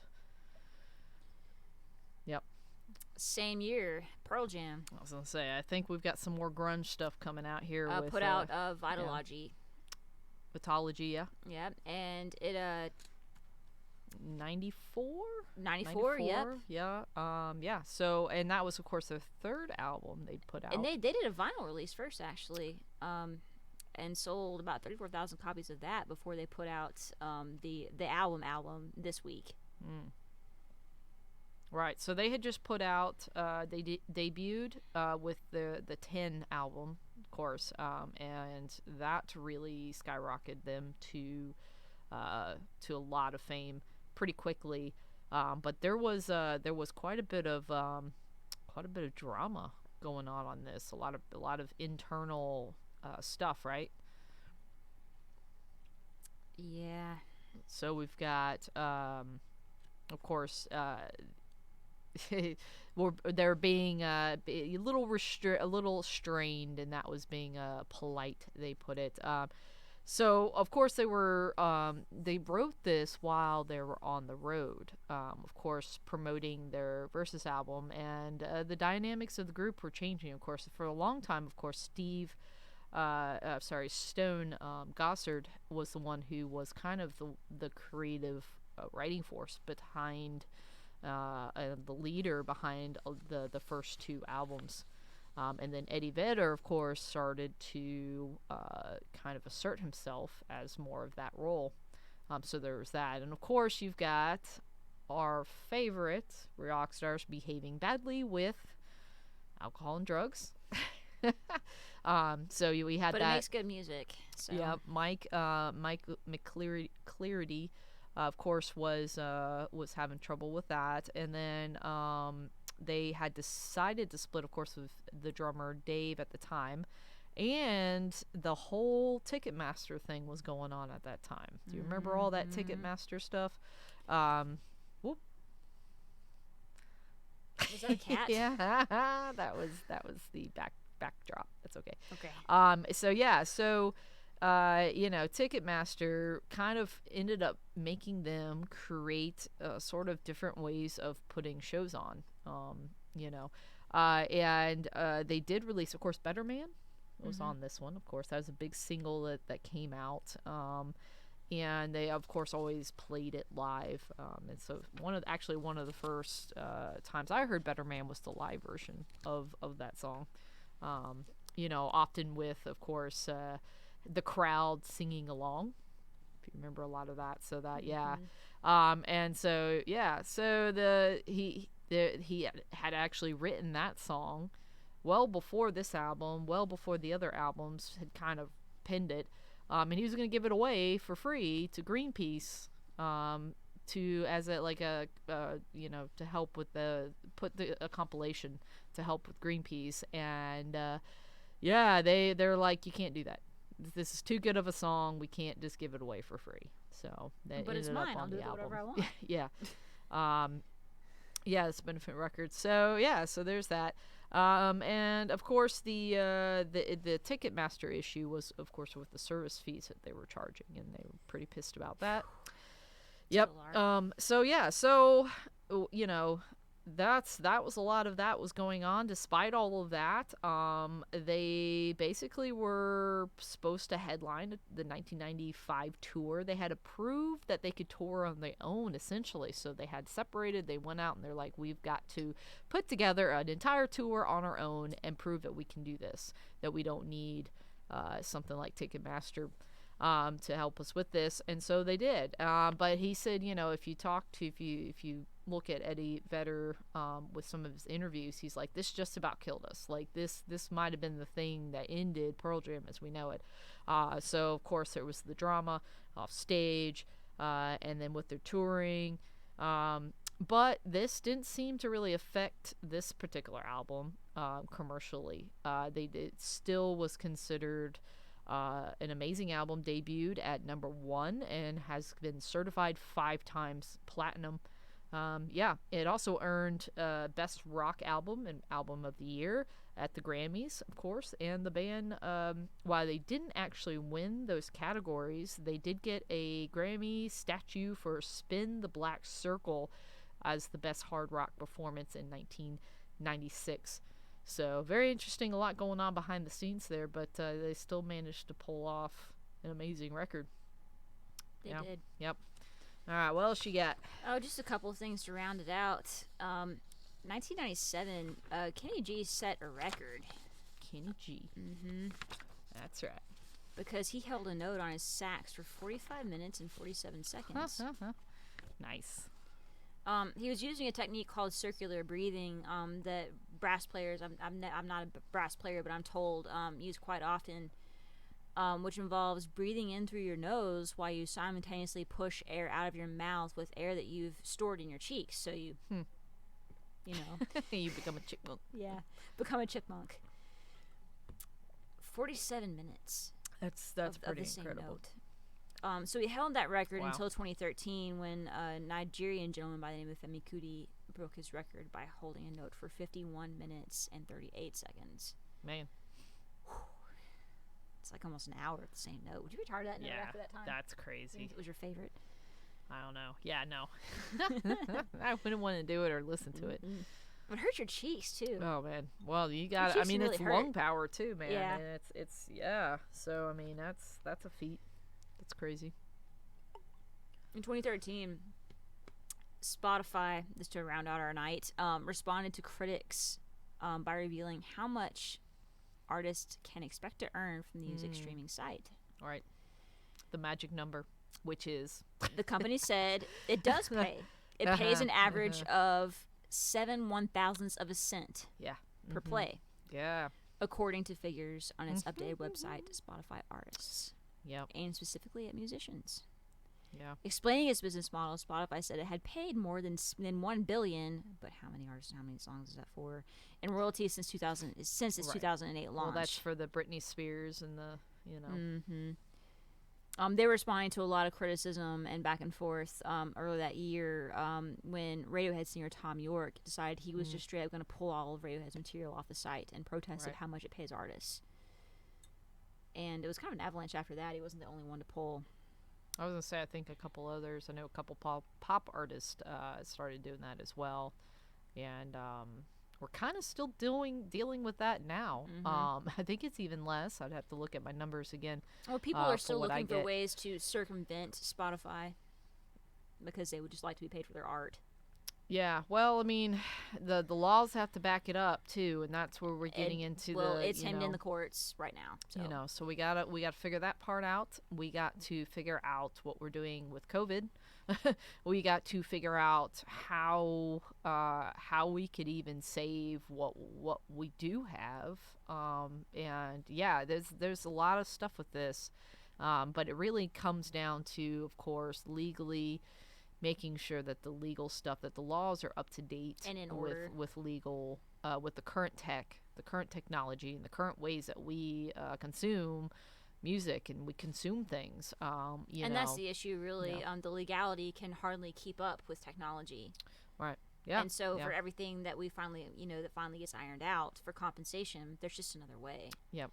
Yeah, and there's and then tech moves forward. We lose, you go from tape to CDs, and then we're streaming. Then you used to download, and now you don't even download. You just stream, and now it's like you don't even, I don't know. There's lots of interesting things. We'll talk more about Spotify. We actually have a couple more stories for you guys later on in this evening with Spotify. So we're going to talk about some of the things they are doing that. That's nice stuff, too. We'll let you know. You let us know too. But yeah, we'll talk about some of the things they are doing right, and some things that maybe not so cool. So we'll see. And of course, I think we have one last thing on this where we have to remember that this 5 years ago we also lost Scott Weiland of Stone Temple Pilots and Velvet Revolver. And yeah, so this was, of course, from a drug overdose. Way too soon to lose this artist. 2015, that's when it was. Of course, died right before Christmas. yeah, he was basically on tour. Everybody had thought that he was doing well, that he had cleaned up, And so it did come as a surprise to a lot of people. So they weren't sure about this. So yeah, interesting. So he was on tour, of course, with Scott Weiland in the Wildabouts. And yeah, so they're scheduled to play a show at, of course, Medina Entertainment Center over in Medina, Minnesota. And at 8:22, police in Bloomington, of course, Minnesota, responded to a call about an unresponsive male recreational motor vehicle. Of course, when they arrived, he was already dead. So yeah, so a couple things, people as far as what happened. They suggested that he might have had, of course, had some heart problems, and that this might have been a cardiac arrest. But they did a toxicology screen, of course, and they found, of course, cocaine, alcohol, and MDA in his system. But he was not in also small amounts. Right. They also mentioned that he had a history, of course, cardiovascular disease, asthma, and multi-substance abuse. That kind of a storm, perfect storm, that might have helped create sort of what happened, contributed to it. So yeah, so of course he also put out, if you guys know, he did STP, he also did Velvet Revolver, but he does have two solo albums that you can go find that's out too. So he did some solo work, and of course they recorded, Scott Weiland and the Wildabouts recorded Blaster.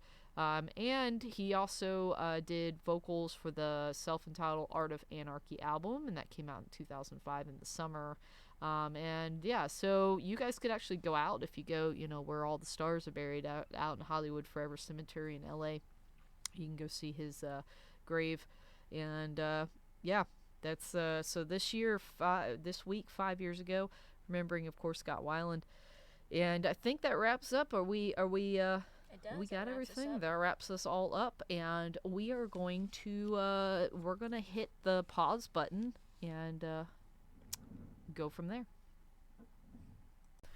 Alrighty, guys. Well, let's pause the music here and let's talk about some current events and things and get you guys all updated on stuff. And I'm gonna fly through this pretty quick. Is this when we talk about aliens? We're getting there. We are Okay. getting to the aliens. I'm trying. All right, we can't talk about yet because it might mess up the stream. Remember? Oh yeah. Can't say anything. We gotta wait. All right. So yeah. All right. So pause the music, of course. This is interesting. So we're talking about kind of winter coming and the future of possible independent music venues. So this is kind of interesting. It's a two-edged sword. We always talk about this sometimes in a two-edged sword kind of thing, where Spotify has basically put out and said that they are going to give $500,000 in a donation to independent concert halls this coming winter. So that's great. They're starting to get some of this sort of financial support. The other sort of thing is that there is some kind of pushback on this, because what we're finding is that these stages that they have been receiving these donations, the marquees have been said to basically been turned into Spotify advertisements. So that might be the double-edged sword of this whole thing. So basically the ads tout the superstars who got their start on the stage for that particular venue, and then it's followed up by a Spotify advertisement. So, strings attached, with this. So very interesting. But they've announced the Spotify 2020 Wrapped, where users can basically review what they've listened to the most throughout the year. And that's expected to actually roll out soon for you as well. So you can kind of see, what are you supporting? What are you listening to the most? So yeah, interesting. I don't know. I'm not sure about that. So there you go. That's the news for the Spotify thing. We're going to talk about Spotify again in a little bit, about what they're doing for artists, or not doing for artists, or independent venues. But they did donate $500,000, and that's just behind, of course, Anheuser-Busch, who did a big donation, of course, with them. So they're one of the biggest donors. So, will venues remain? What do you guys think? Do you think we're going to have... Do you think we're going to lose more venues? I mean, like, looking at the timeline with when we think we're going to have the, people feel safe enough to come out, I think it's going to be probably another year. Maybe we're going to be in this time next year before people truly feel safe enough to go to a large concert, a large tour. What do you guys think on this? Anybody got any thoughts? It's going to take some time, unfortunately, and I think with where we're at with all of this, it's so encouraging to see businesses doing the best they can to keep live music alive. Yeah. But at the end, it depends on everyone's individual choice to come and be a part of that show, to be a part of that audience. And right now, we're not looking at safety in numbers being a thing. So it'll be interesting, obviously, with the rollout of the vaccine and how that's going to play out. So I don't know what you guys think over there, Jim, Sandra, Joe. I agree. I think it's going to be at least another year. Yeah. There's a lot of states that are shut down again. Right. And too many people that aren't being careful. And there's a lot at risk. Right. I think that it's going to be, sadly, some venues will probably be lost. Yeah. But when this is all over with, they may come back, or new venues may appear. I don't think that live music will ever go away, because nor do I. It's a very much a ingrained want and need. It's definitely part of the human condition. It's in our being to create sounds that others enjoy, and this is just a bump in the road. It's in the grand scheme of things, a couple of years of waiting for this to get done with. It's gonna, I really believe we're gonna come back strong, and it's gonna be great.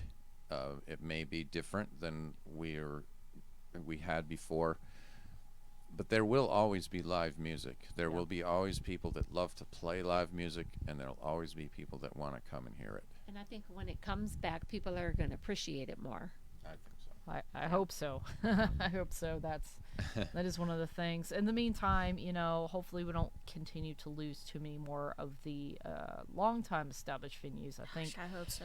I think that's harder when you start over with a new venue. I do think that venues will come and go, but it's hard to hear about the loss of some of these like iconic venues. I guess it's the nature of things, but But it is nice to hear that there's folks out there that are trying to inject some money into the whole grand scheme of things to try to help, Preserve it. smooth things over. Right. And Keep them the around gap. until we can kind of get back to business. Yeah. And that mindset's a very encouraging thing to see, because unfortunately, when a society or an economy suffers, arts are the first thing to be cut, and we all know that entirely too well. Being a kid trying to play in the orchestra, football came first. Right. So it goes on a bigger scale. So to see people doing what they can to try and preserve it and carry this over. And even though if there's strings attached, do you guys feel like that maybe that's what we have to do? I mean, what are your thoughts about the sort of the strings attached on the advertisement? I believe that giving should be given unconditionally, but that's just my personal opinion. If you're going to give someone something, you give it to them. But that's just me. There's always,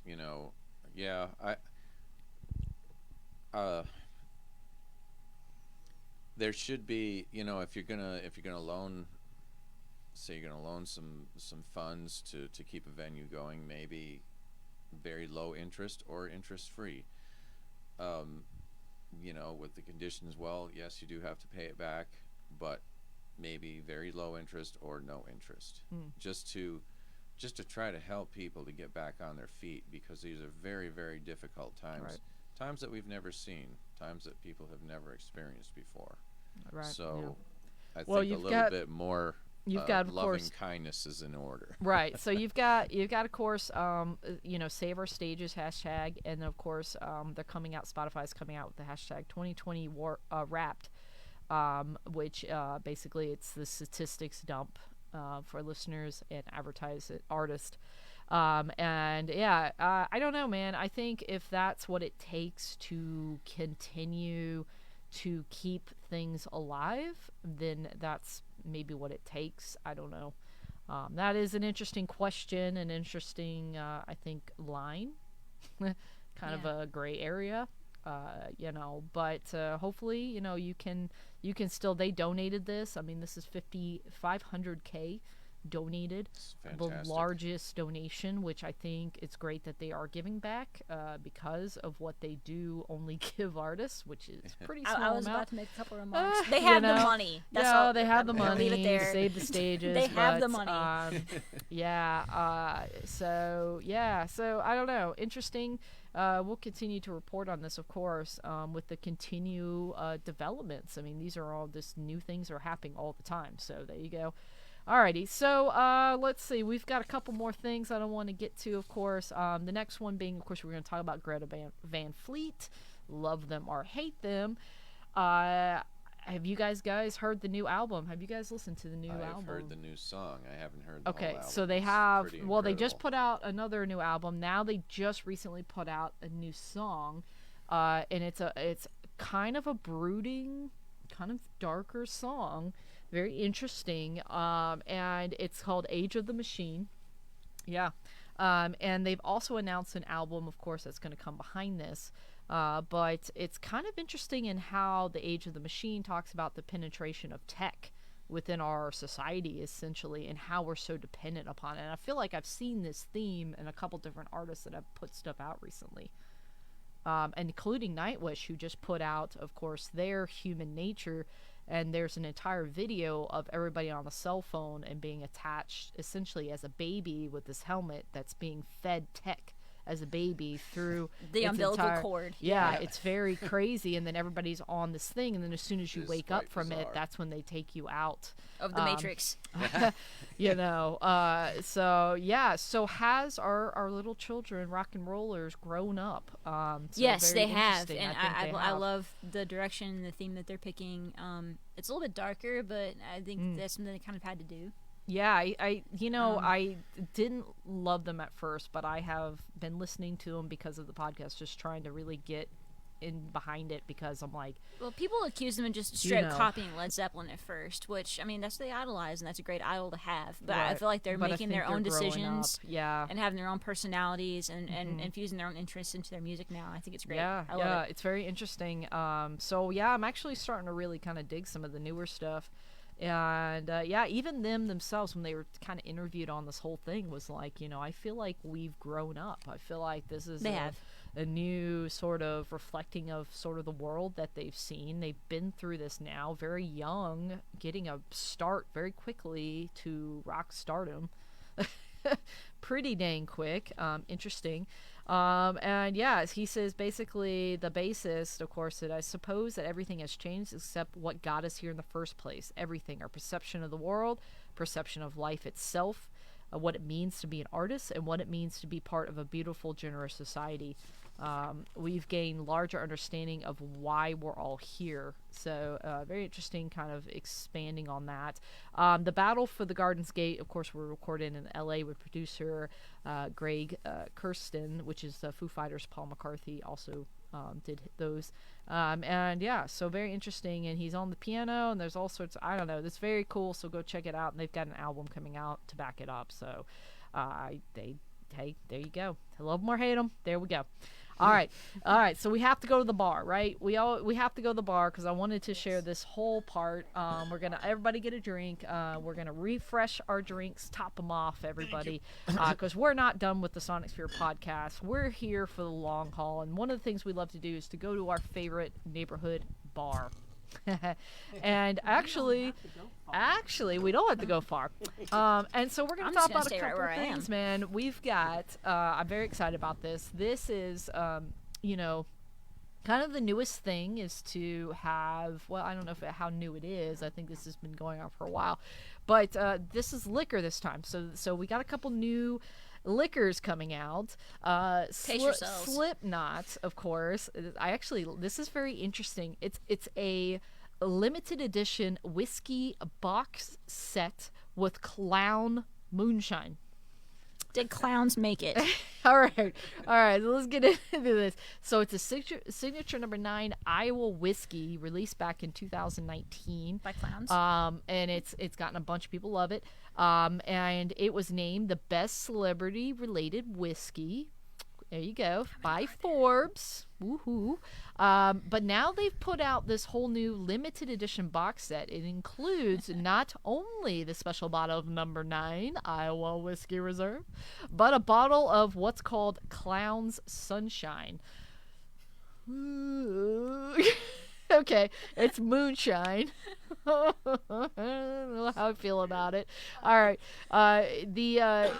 it's the reserve limited run was made using homegrown Iowa corn, and playing on the theme of 9, commemorate the number of 9 members in the band. So that's why it's called number 9. All right, it packs an alcohol proof of 99 proof. 99 proof. Yep.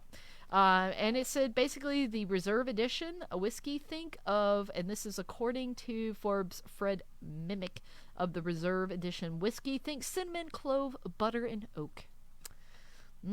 All right, so there you go. It coats his palate throughout.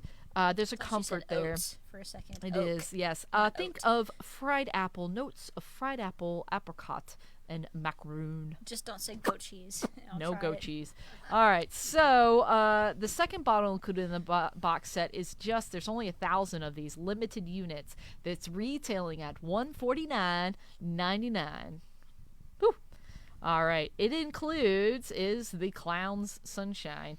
So it's basically the percussionist take on moonshine, what he would come up with, and is described on the NotFet site basically as a 90 proof raw bourbon straight from the still, fermented, distilled, and aged at Cedar Ridge Distillery in Iowa. Light up your life. Man. All right, there you go.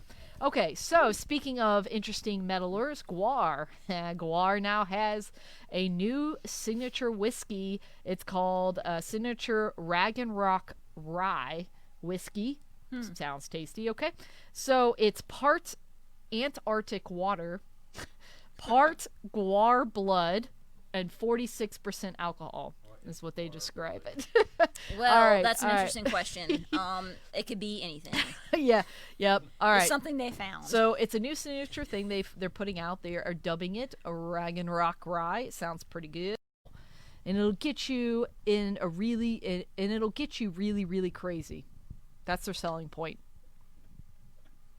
There you go. All right. Don't drink and drive. Yeah. So apparently, Guar showed up at this distillery. Showed up. They didn't know they were coming. Showed up. They basically asked them to come up with this sort of crazy whiskey. So check out Rag and Rock Rye. It's an impressive 92 proof, which is a 46%, of course, ABV, and it's yours for only $100, $99, right under $100. You can get this, provided that you are of legal drinking age. All right. So, yeah, go to the website. You can see photos of all of this stuff during his visit. Yeah, so you know what? Hey, cheers. Cheers. More cheers, yep. All right, so interestingly enough, again, kind of in a different angle, but it's Primus. They're going to do things differently. All right, Primus is having a live stream show at, of course, none other than Les Claypool's distillery winery. So he has a winery. They're going to do a live stream show, first one of 2020, live from Pachyderm Station. I wonder what kind of grapes he grows. Yeah, so it's straight from the cellar. I'd like to visit his winery. It's straight from the cellar of his winery on December 11th, guys. You can catch this. In the constellation of Primus, there lurks a mysterious invisible force. The purple hole of the Pachyderm Station. 12 months into COVID, cross and morning of the purple tours. pachyderm? Yep. A purple Lost pachyderm. is a wondrous flash of glory made purple once more pachyderm. to the grace of the night. All right, so Okay. there's a video trailer for that. Y'all can Now I've seen check it everything. out. Yeah. Yep, yeah. Okay, so Claypool Sid of the Forthcoming Night, strange, electronically wonderful. It's easy. Okay, I'm not even gonna try that one. All right, so anyways, go check it out December 11th. It's gonna be at 6 p.m. PT time, 9 p.m. ET time. Tickets, you can get tickets. So you do need tickets, and there's VIP packages. Yeah, why not? Yeah. You get to ride a purple pachyderm? Yeah, you get to ride a purple pachyderm. Depends on how much you drink. Yeah, you could be the purple pachyderm. Again, depends on how much you drink. Yes. All right. Polka So, dotted yeah. So there you go. So there's going to be a live Q&A session with Les Claypool if you And the want to pachyderm? know, and the pachyderm, depending on how much you have drunk at that point, which it'll probably be towards the end. So go for it. Yeah. So there you go, and they'll be back on the road next summer, they say. So there you go. All right. So in case you guys, while you were drinking and you wanted to play some games, Metallica now has a Monopoly, so you can go get the Metallica Monopoly game. Oh, I can't wait. Right. Yes. Returns a second edition. Okay. So very I'm so interesting. excited. Yeah. So this time you can tour the world, and this one includes Antarctica, like they did in 2013. Are they going for Antarctica like Kiss? So yeah, so they've gone through, toured all this stuff, and they've translated that into, of course, the popular Monopoly. Does anybody play Monopoly out there anymore? I mean, You do? every once in a while. Every once but in a it while. sounds more like a game of Risk. Okay. Like they're trying to conquer Antarctica now. Yeah. So you'll even love find Monopoly. yourself trapped under ice in Antarctica. So that's included in there. Yeah. And that late note refers to the band's unique 2013 performance, where they were joined by contest winners Clarence Station in our Antarctica for the Freeze 'Em All concert. So there you go. Here's your answer to that. Freeze 'em all. Yeah. So there's all sorts of stuff for you guys if you want to do that. You can get it there for $39.99, $40. $40 you can get yourself some Metallica board game Monopolies. Alrighty. Okay, so final thing, tour dates, they're in. Let me go through these real quick. Number one, of course, we already talked about Slipknot a couple times. Guess what? They've announced their tour dates. They're getting right on it. Okay. They've already revealed a slate of tour dates across Europe. The summer tour will be including the North American Knotfest roadshow, though, guys, here in North America is not happening. They're repeating, it's not happening. There you go. So you're not going to see them here in the U.S. You can go see them over in Europe, if you can get over there. If you can get over there. All right. So there you go. Okay. So we also have Monsters of Rock Cruise. They have put out the lineup for 2021. So again, we're talking about this year coming up, but it is on land. So the cruise on land. Land cruise. Land oxymoron. cruise. Yep. So it's going to be called Operation Munster Beach, and it's going to be headlined, of course, by yours truly, Alice Cooper. So annual Monsters of Rock is going to look a little bit differently, of course. The promoter On Blue just unveiled this. It's going to be a land variant of this iconic cruise. So we'll see. It's going to take place in Punta Cana, Dominican Republic, and he's, of course, Alice Cooper is going to be headliner. 20 more acts. You can actually just go to the website and see the entire lineup, and it's going to be between May 26th and the 31st. Memorial It's Day pretty weekend. soon. That's pretty soon, yeah. So we'll see. It's going to be held at 2 private all-inclusive resorts, the Breathless Punta Cana Resort and Spa, and now the Onyx Punta Cana. So 2 resorts. Who knows? There you go. So we're not doing a cruise. We're just all going to be piled in a resort. So, yeah. Awesome, yeah. So tickets are now sale with double occupancy suites starting at, guess what the price tag is? Upwards of a grand, I'm sure. $3,000. Exactly. $1,999 per person. And 99 cents. Dang. Up. And there's also alongside a mandatory $125 service fee per person. There you go. There are additional packages for you I bet there are. if you want to extend your stay. Yep. Individual post-event options as well. You can just go to monstersofrockcruise.com for the information and how to book and all the lineup. Whew. All right. Well, there you go. So at least tours and dates are coming in. Live shows and touring is happening. That's something. Finally, we had to talk about Kiss going to Antarctica. Are they playing in Antarctica? All right. I hope they do. So, looks like there is. South Pole gig appears to be happening. Yeah. They're doing it this summer, though. They hinted at this performance that it would be held at, quote unquote, the coldest place on Earth. So prior, of course, they had originally set July 17th of next year as the date of the very last show they would ever do together. But, of course, that got shut down. And they didn't even get to do a whole lot of their stops the whole time. However, so recently they were speaking to 100.5 KLOS, and it said, we've already booked Europe outdoors. Most of the shows have been sold out. So, why not start in the summer? We think vaccines are going to be there for everybody by January, February, March at the latest. We'll see. I don't know about that. But we're going to be out there a few months after that. We literally have 150 cities booked. They're going to continue this, basically the tour that they were doing before. And they stopped. They had only done 110 cities before they had to stop, and they're going to keep this going, right? So they have another 150 more to go, they said. Wow. That is a grueling tour That's schedule, a lot. too, man. All right. So they can't reveal too many details, but they said Simmons did seem to suggest that there would be a show in the southernmost region on the planet. They added, you can't imagine what we have planned. I am sure not.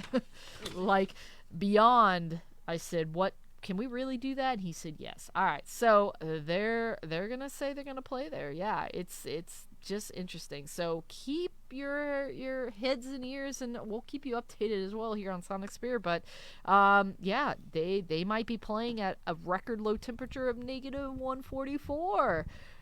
Does a lot of bad stuff to your equipment and your instruments. Jesus. So there you go. I can't even imagine. All right, yeah. So, yep, there you go. Your fingers can't play. All right. They're going to have to play in a bubble. Yeah. All right, yeah. So it's pretty crazy. All right, so to wrap up our last little bit, real quick on the bar thing, we have to actually show the bar thing real quick. I took a picture of the bar that Jim Fuller over here, Master Craftsman, works With Sandra Joe. amazing. Yeah, Sandra Joe helped do a lot of the parts and pieces and the trims and decorations and all the other cool stuff. So I'm going to show you guys real quick out here for you guys that are seeing this on YouTube and visual, a little bit of the bar, what it looks like. Got more work to do, but if you need somebody to do a bar, we're going to talk about this in a second, but here is the bar shot.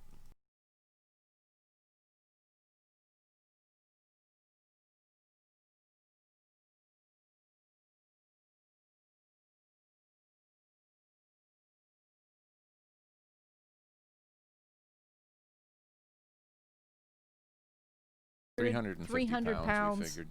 On there. So there's an entire, and Sandra Joe found this free piano, made me call one night when it was freezing cold and rainy, to come get this piano off the side of the road because she thinks it'd be a great bar. And the rest is sort of history. Vision. Yeah. She had the vision. Well, So- I had the vision too. We both did. Yeah, so Jim, almost all of that is done by hand, just about. I know there's a few pieces that we did order in. When somebody has a vision, you But- have to trust it. Yep, we just have running water in there now, so it is a full wet bar. Yep. Yeah. What was your favorite part about building the bar? The drinking?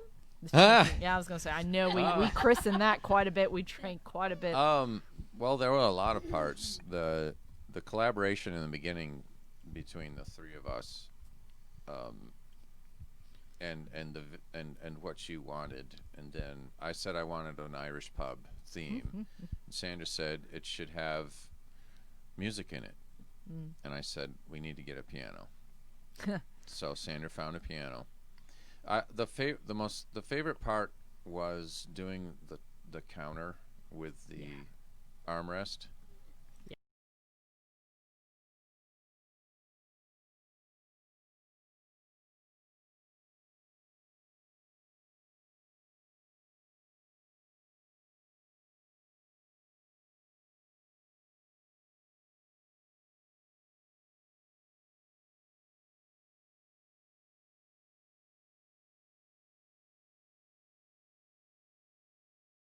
Everything done and seeing it all come together with the liquor bottles all set up on the shelves and everything that was really cool. I stood back and just looked at it and just was like, wow. Yeah, dude. And it was the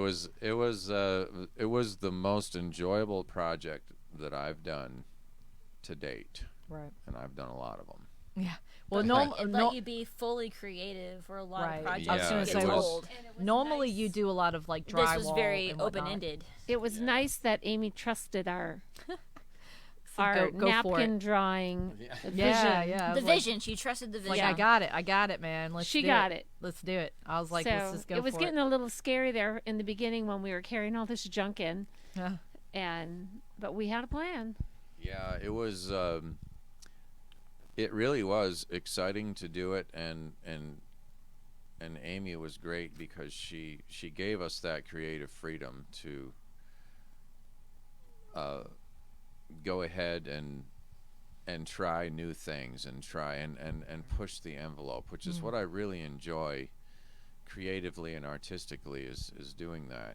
And it turned out perfect. It was better than I think all of us could have imagined. It really and as Amy said, we still have work to do. We still have some work. But yeah, no, I'm so impressed by the water, man. You had to put a sub pump in, you had to drill into the sewage line, and like water sprayed everywhere. Yeah. No water for like a day, and we got it all worked out. You had to you had to figure out the sink and the size and find the right size of sink and like all the little things that you don't think about go into this thing. It was a lot of planning, and it was it was very cool project because I really enjoy that part of it, creating things and figuring out how we're going to do that, and it functional. Yeah, and it wasn't without without problems and roadblocks that came up, but we got through it all, and that's always been kind of my, I guess, mantra or whatever you want to call it that I've always lived by, is that nothing is impossible. If there's a roadblock, there's a way around it, and we certainly did that with this bar. And everybody that's seen it has just been so impressed, and they've just enjoyed it so much. So it's been really rewarding for us. Yes. So Amy, we're really lucky when we found that piano that it truly was contained on the harp was contained. It wasn't part on the wood, on the soundboard, and part on the metal harp. It was all contained on the harp. Right. So because we tried taking your piano it's apart, one solid piece. So we couldn't take yours apart. For those that don't know, within your pianos you have what's called the harp, and it essentially is like a harp, but it's in a lateral sort of build, and it holds all the strings. So then you have things that hit the strings, and that's where you hit the key and that hits a string. And a lot of them are in different pieces. They're not a solid soundboard. Soundboard's usually the wood or the solid piece that makes a resound, which is made of spruce usually. Sound, yeah, behind it that kind of creates that acoustic sound and amplifies it. A lot of them are not connected, so your harp is not actually connected to the soundboard. It's in pieces. So yeah, we did get super lucky even after 3 days of trying to get it on the cart or whatever it was.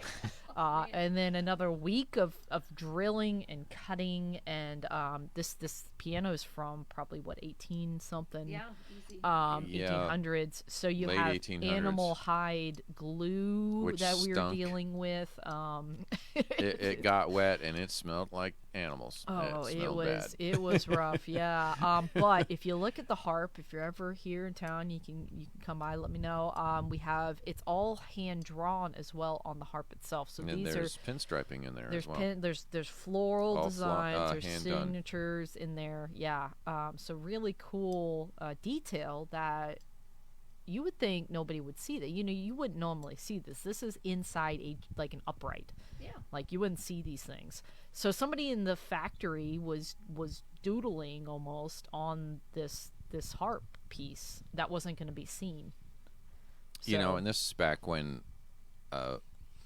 there were craftsmen that really cared about their trade. yeah, and I think each that's- one was very good at what they did. and distinct and different in some And- ways. I mean, this harp is probably unlike any other. No doubt, because anything that's hand done will never be the same from piece to piece, because even though it's similar, it's got that human touch to it. So it's a very unique piece, and is a piece of art Yeah. on its Itself. own, all by itself. And that's why we chose to do Yeah. that the way Yeah. we My did it. inspiration a long time ago was to be able to hang a harp on the wall and then be able to hammer it and play with it. But every piano we took apart, we couldn't go past the soundboard because Yeah. it was not in one piece. Right. So Yeah. to actually have it work, Yeah, that was it was amazing. it was happy and sad at the same time because it was like, well, I always wanted one hanging on the wall. Oh, And now well, you're Amy- always welcome here. now it's just that on Amy's wall. There you go. There you go. We may find another one. We might find another Yeah. one. But we feel that it was such a collaborative effort between all of us, and we feel that the bar is really, it's in Amy's basement, and at Amy's house, but we feel that it's something that has all of our heart and soul, and it has we've all Yeah. touched it, we've all put something our on energy there, into it, worked on it, yeah. and so we feel that it's all a part of us. Yep. And it was, the idea was also it's being built by the community for the community. Yes, exactly. And I always said that at the very beginning, Yeah. Alrighty, well, we've just got a few more. We're actually going to wrap it up. I know it's it's probably one of our later ones, but it's all right, man. We had some tech problems at the beginning. So, alrighty, so we have two more things real quick. We have to do music and tech, so we got to look forward. We're going to look into the future, into two different things. Number one, Spotify, of course, coming up with their own AI technology to help, hopefully, future songwriters not plagiarize. So basically, this AI tech is going to be able to tell if there are similar lyrics, or if there are similar melodies or similar chord changes, and let you know. So that's kind of what they're saying. They're kind of looking at this as a future thing with songwriters, not really necessarily using it, I think, for current songs. Though, we are plagued a lot of times with a lot of these lawsuits. I know we've talked about them here on the podcast. We have. About, copyright, song, and, all those things. So interestingly enough, so that's what they're talking about. They said there's going to be significant improvements over manual approaches. They still will require significant expertise and are not suited for operation by typical artists and composers. This is straight from Spotify.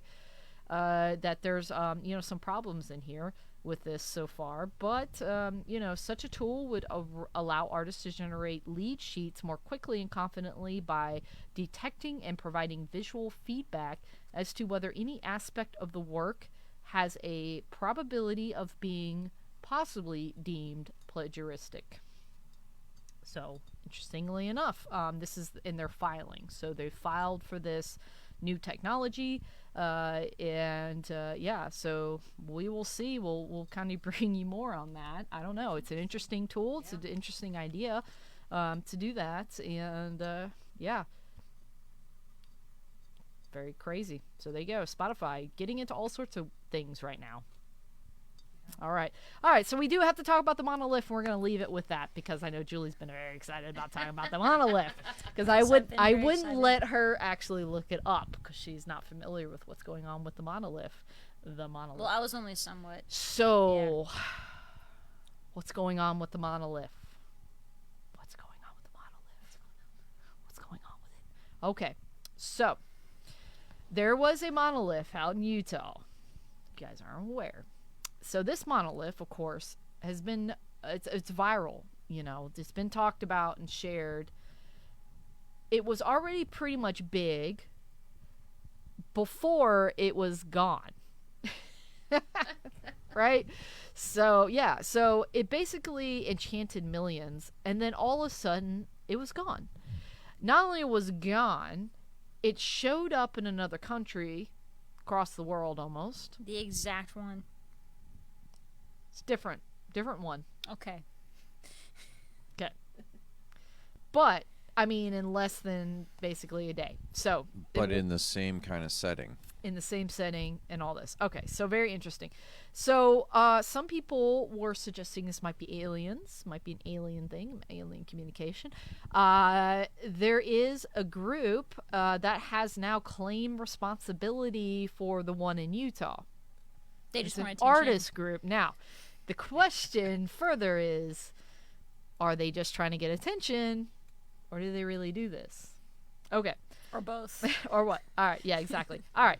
So apparently, this huge monolith was over in Utah. It was carted off at night supposedly by a small group of people about 10 days after it was discovered in this desert setting out in Utah in the mountains. There's photos of it. You can see what this looks like. Imagine living in a place where you can just discover something that big. Yeah. So, yeah. Oh, look at that. It was taken off by a We've all group seen it. of state employees. They were out counting sheep in a helicopter, and they saw this thing, and so they took it off the land because basically it's on national public, land. it's on a national land, yeah. And so basically there was this small amount of time between the existence being publicized, and this thing is 10 foot tall too, 10 foot high structure being taken down, and a lot of people had visited this monolith with interesting stories to talk about when they came back. So lots of interesting stories. But of course, they went out to try to authenticate what this was, and it was gone. So on Tuesday, just before 9 p.m., it was gone, taken down again by this small group of people who ended up just kind of pushing on it and eventually broke it free from the base that it was on. And they were basically like, this is environmental. The reasons that they said they did this was environmental.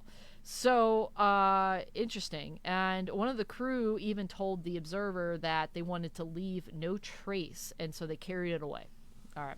So we just, and it's assumed that people took it down. We're not the same ones that put it up, so people are assuming that this is the case. So is this the mystery actually solved? Maybe not. All right. So on December 5th, of course, an artist group took credit for this monolith over in Utah. And they basically, what happened was 2 weeks after it appeared, the monolith was dismantled by 4 men. And then another one, of course, had appeared across the globe over in Romania of all places. And just like that one, it soon vanished as well. So the structure, it was about a 2.8 meter tall structure, disappeared overnight as quietly as it was erected. And this is over in a local journalist told them. A third one then appeared on Wednesday, this one on top of Pine Mountain in California. Okay. There was another one that supposedly on Reddit appeared in Italy, and the post was quickly deleted. Nobody knows who is responsible for these other structures. And again, even though that there's this claim of these artists, this group of artists claiming that they did the Utah one, did they really do it? I heard there's another on the Isle of Wight in the UK. Maybe. Nobody knows. Why the monoliths have countless theories, from aliens to some sort of marketing crap that somebody's trying to do. But what are they selling? Cake. Yeah. Fruitcake. So interestingly enough, a community of stunt artists, they've claimed responsibility, and even they're offering up more, a hefty $45,000. For what? Community of artists is known as the most famous artist. Posted a photo of the monolith on Instagram account on Friday, saying only monolith as-a-service.com. And it was a photo of the monolith, included specs of the artwork. Of course, the one that was in that showed up in Romania had all these intricate carvings too. It had these intricate circles and stuff. The one in Utah was completely flat, and shiny. So totally different. They signed and dated this apparently, but of course it's gone, so nobody can authenticate this. Later in the group, of course, later in the day they put out a bunch of more pics of them on IG, from adding with the post that yet another one. This one was in Joshua Tree, actually, National Park. Another monolith within Joshua Tree. That makes 4. It's this whole monolith thing. It's pretty crazy. It featured a masked artist in the process of making one of these monoliths and poking fun at the alien conspiracies with an alien mask. So there you go. You mean it wasn't aliens?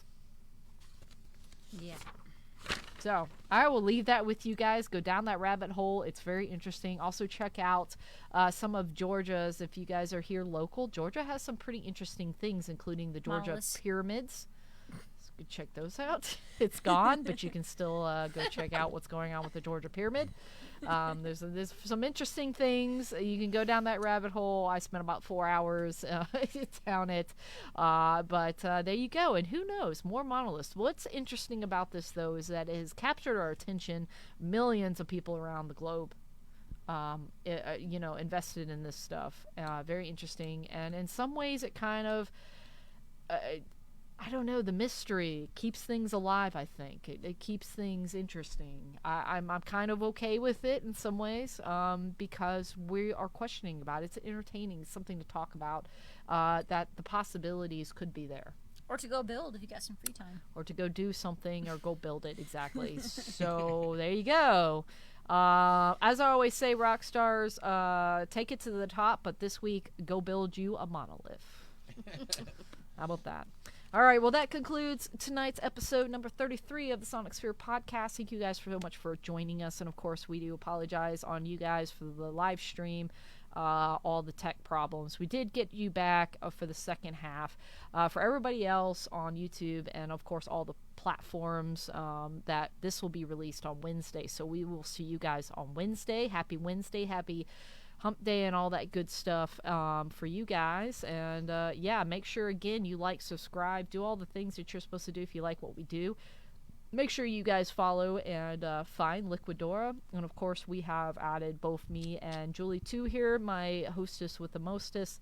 All of our information, make sure you go find us. We'd love to hear from you. Love to be part of the conversation. Let us know. Let me know if you want to be a guest, of course. We are looking for guests for next year.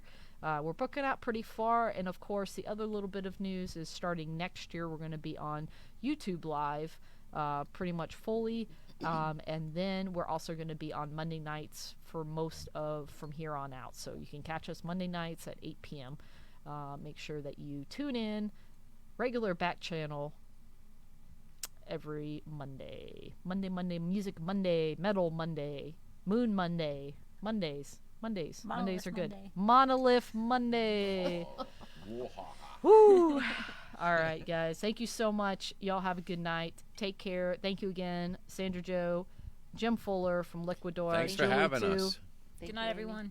Good night, guys. And as always, Have we a will great night. have Rock a great on. night. And we will see you. Bree Fox is in our next episode on the 21st. So the Monday the 21st is going to be our next episode. Bree Fox in the house. We're going to get into all sorts of shenanigans. Maybe some more monoliths. I don't know. Who knows what the next couple weeks will hold? It's always a mystery. Maybe it's aliens. Maybe it's just Maybelline. Maybe we're born with it. Maybe Maybe we're it's born mushrooms. with it. Maybe it's mushrooms and Johnny Depp and Legos. We'll see you guys next time. Thank you so much. Rock on.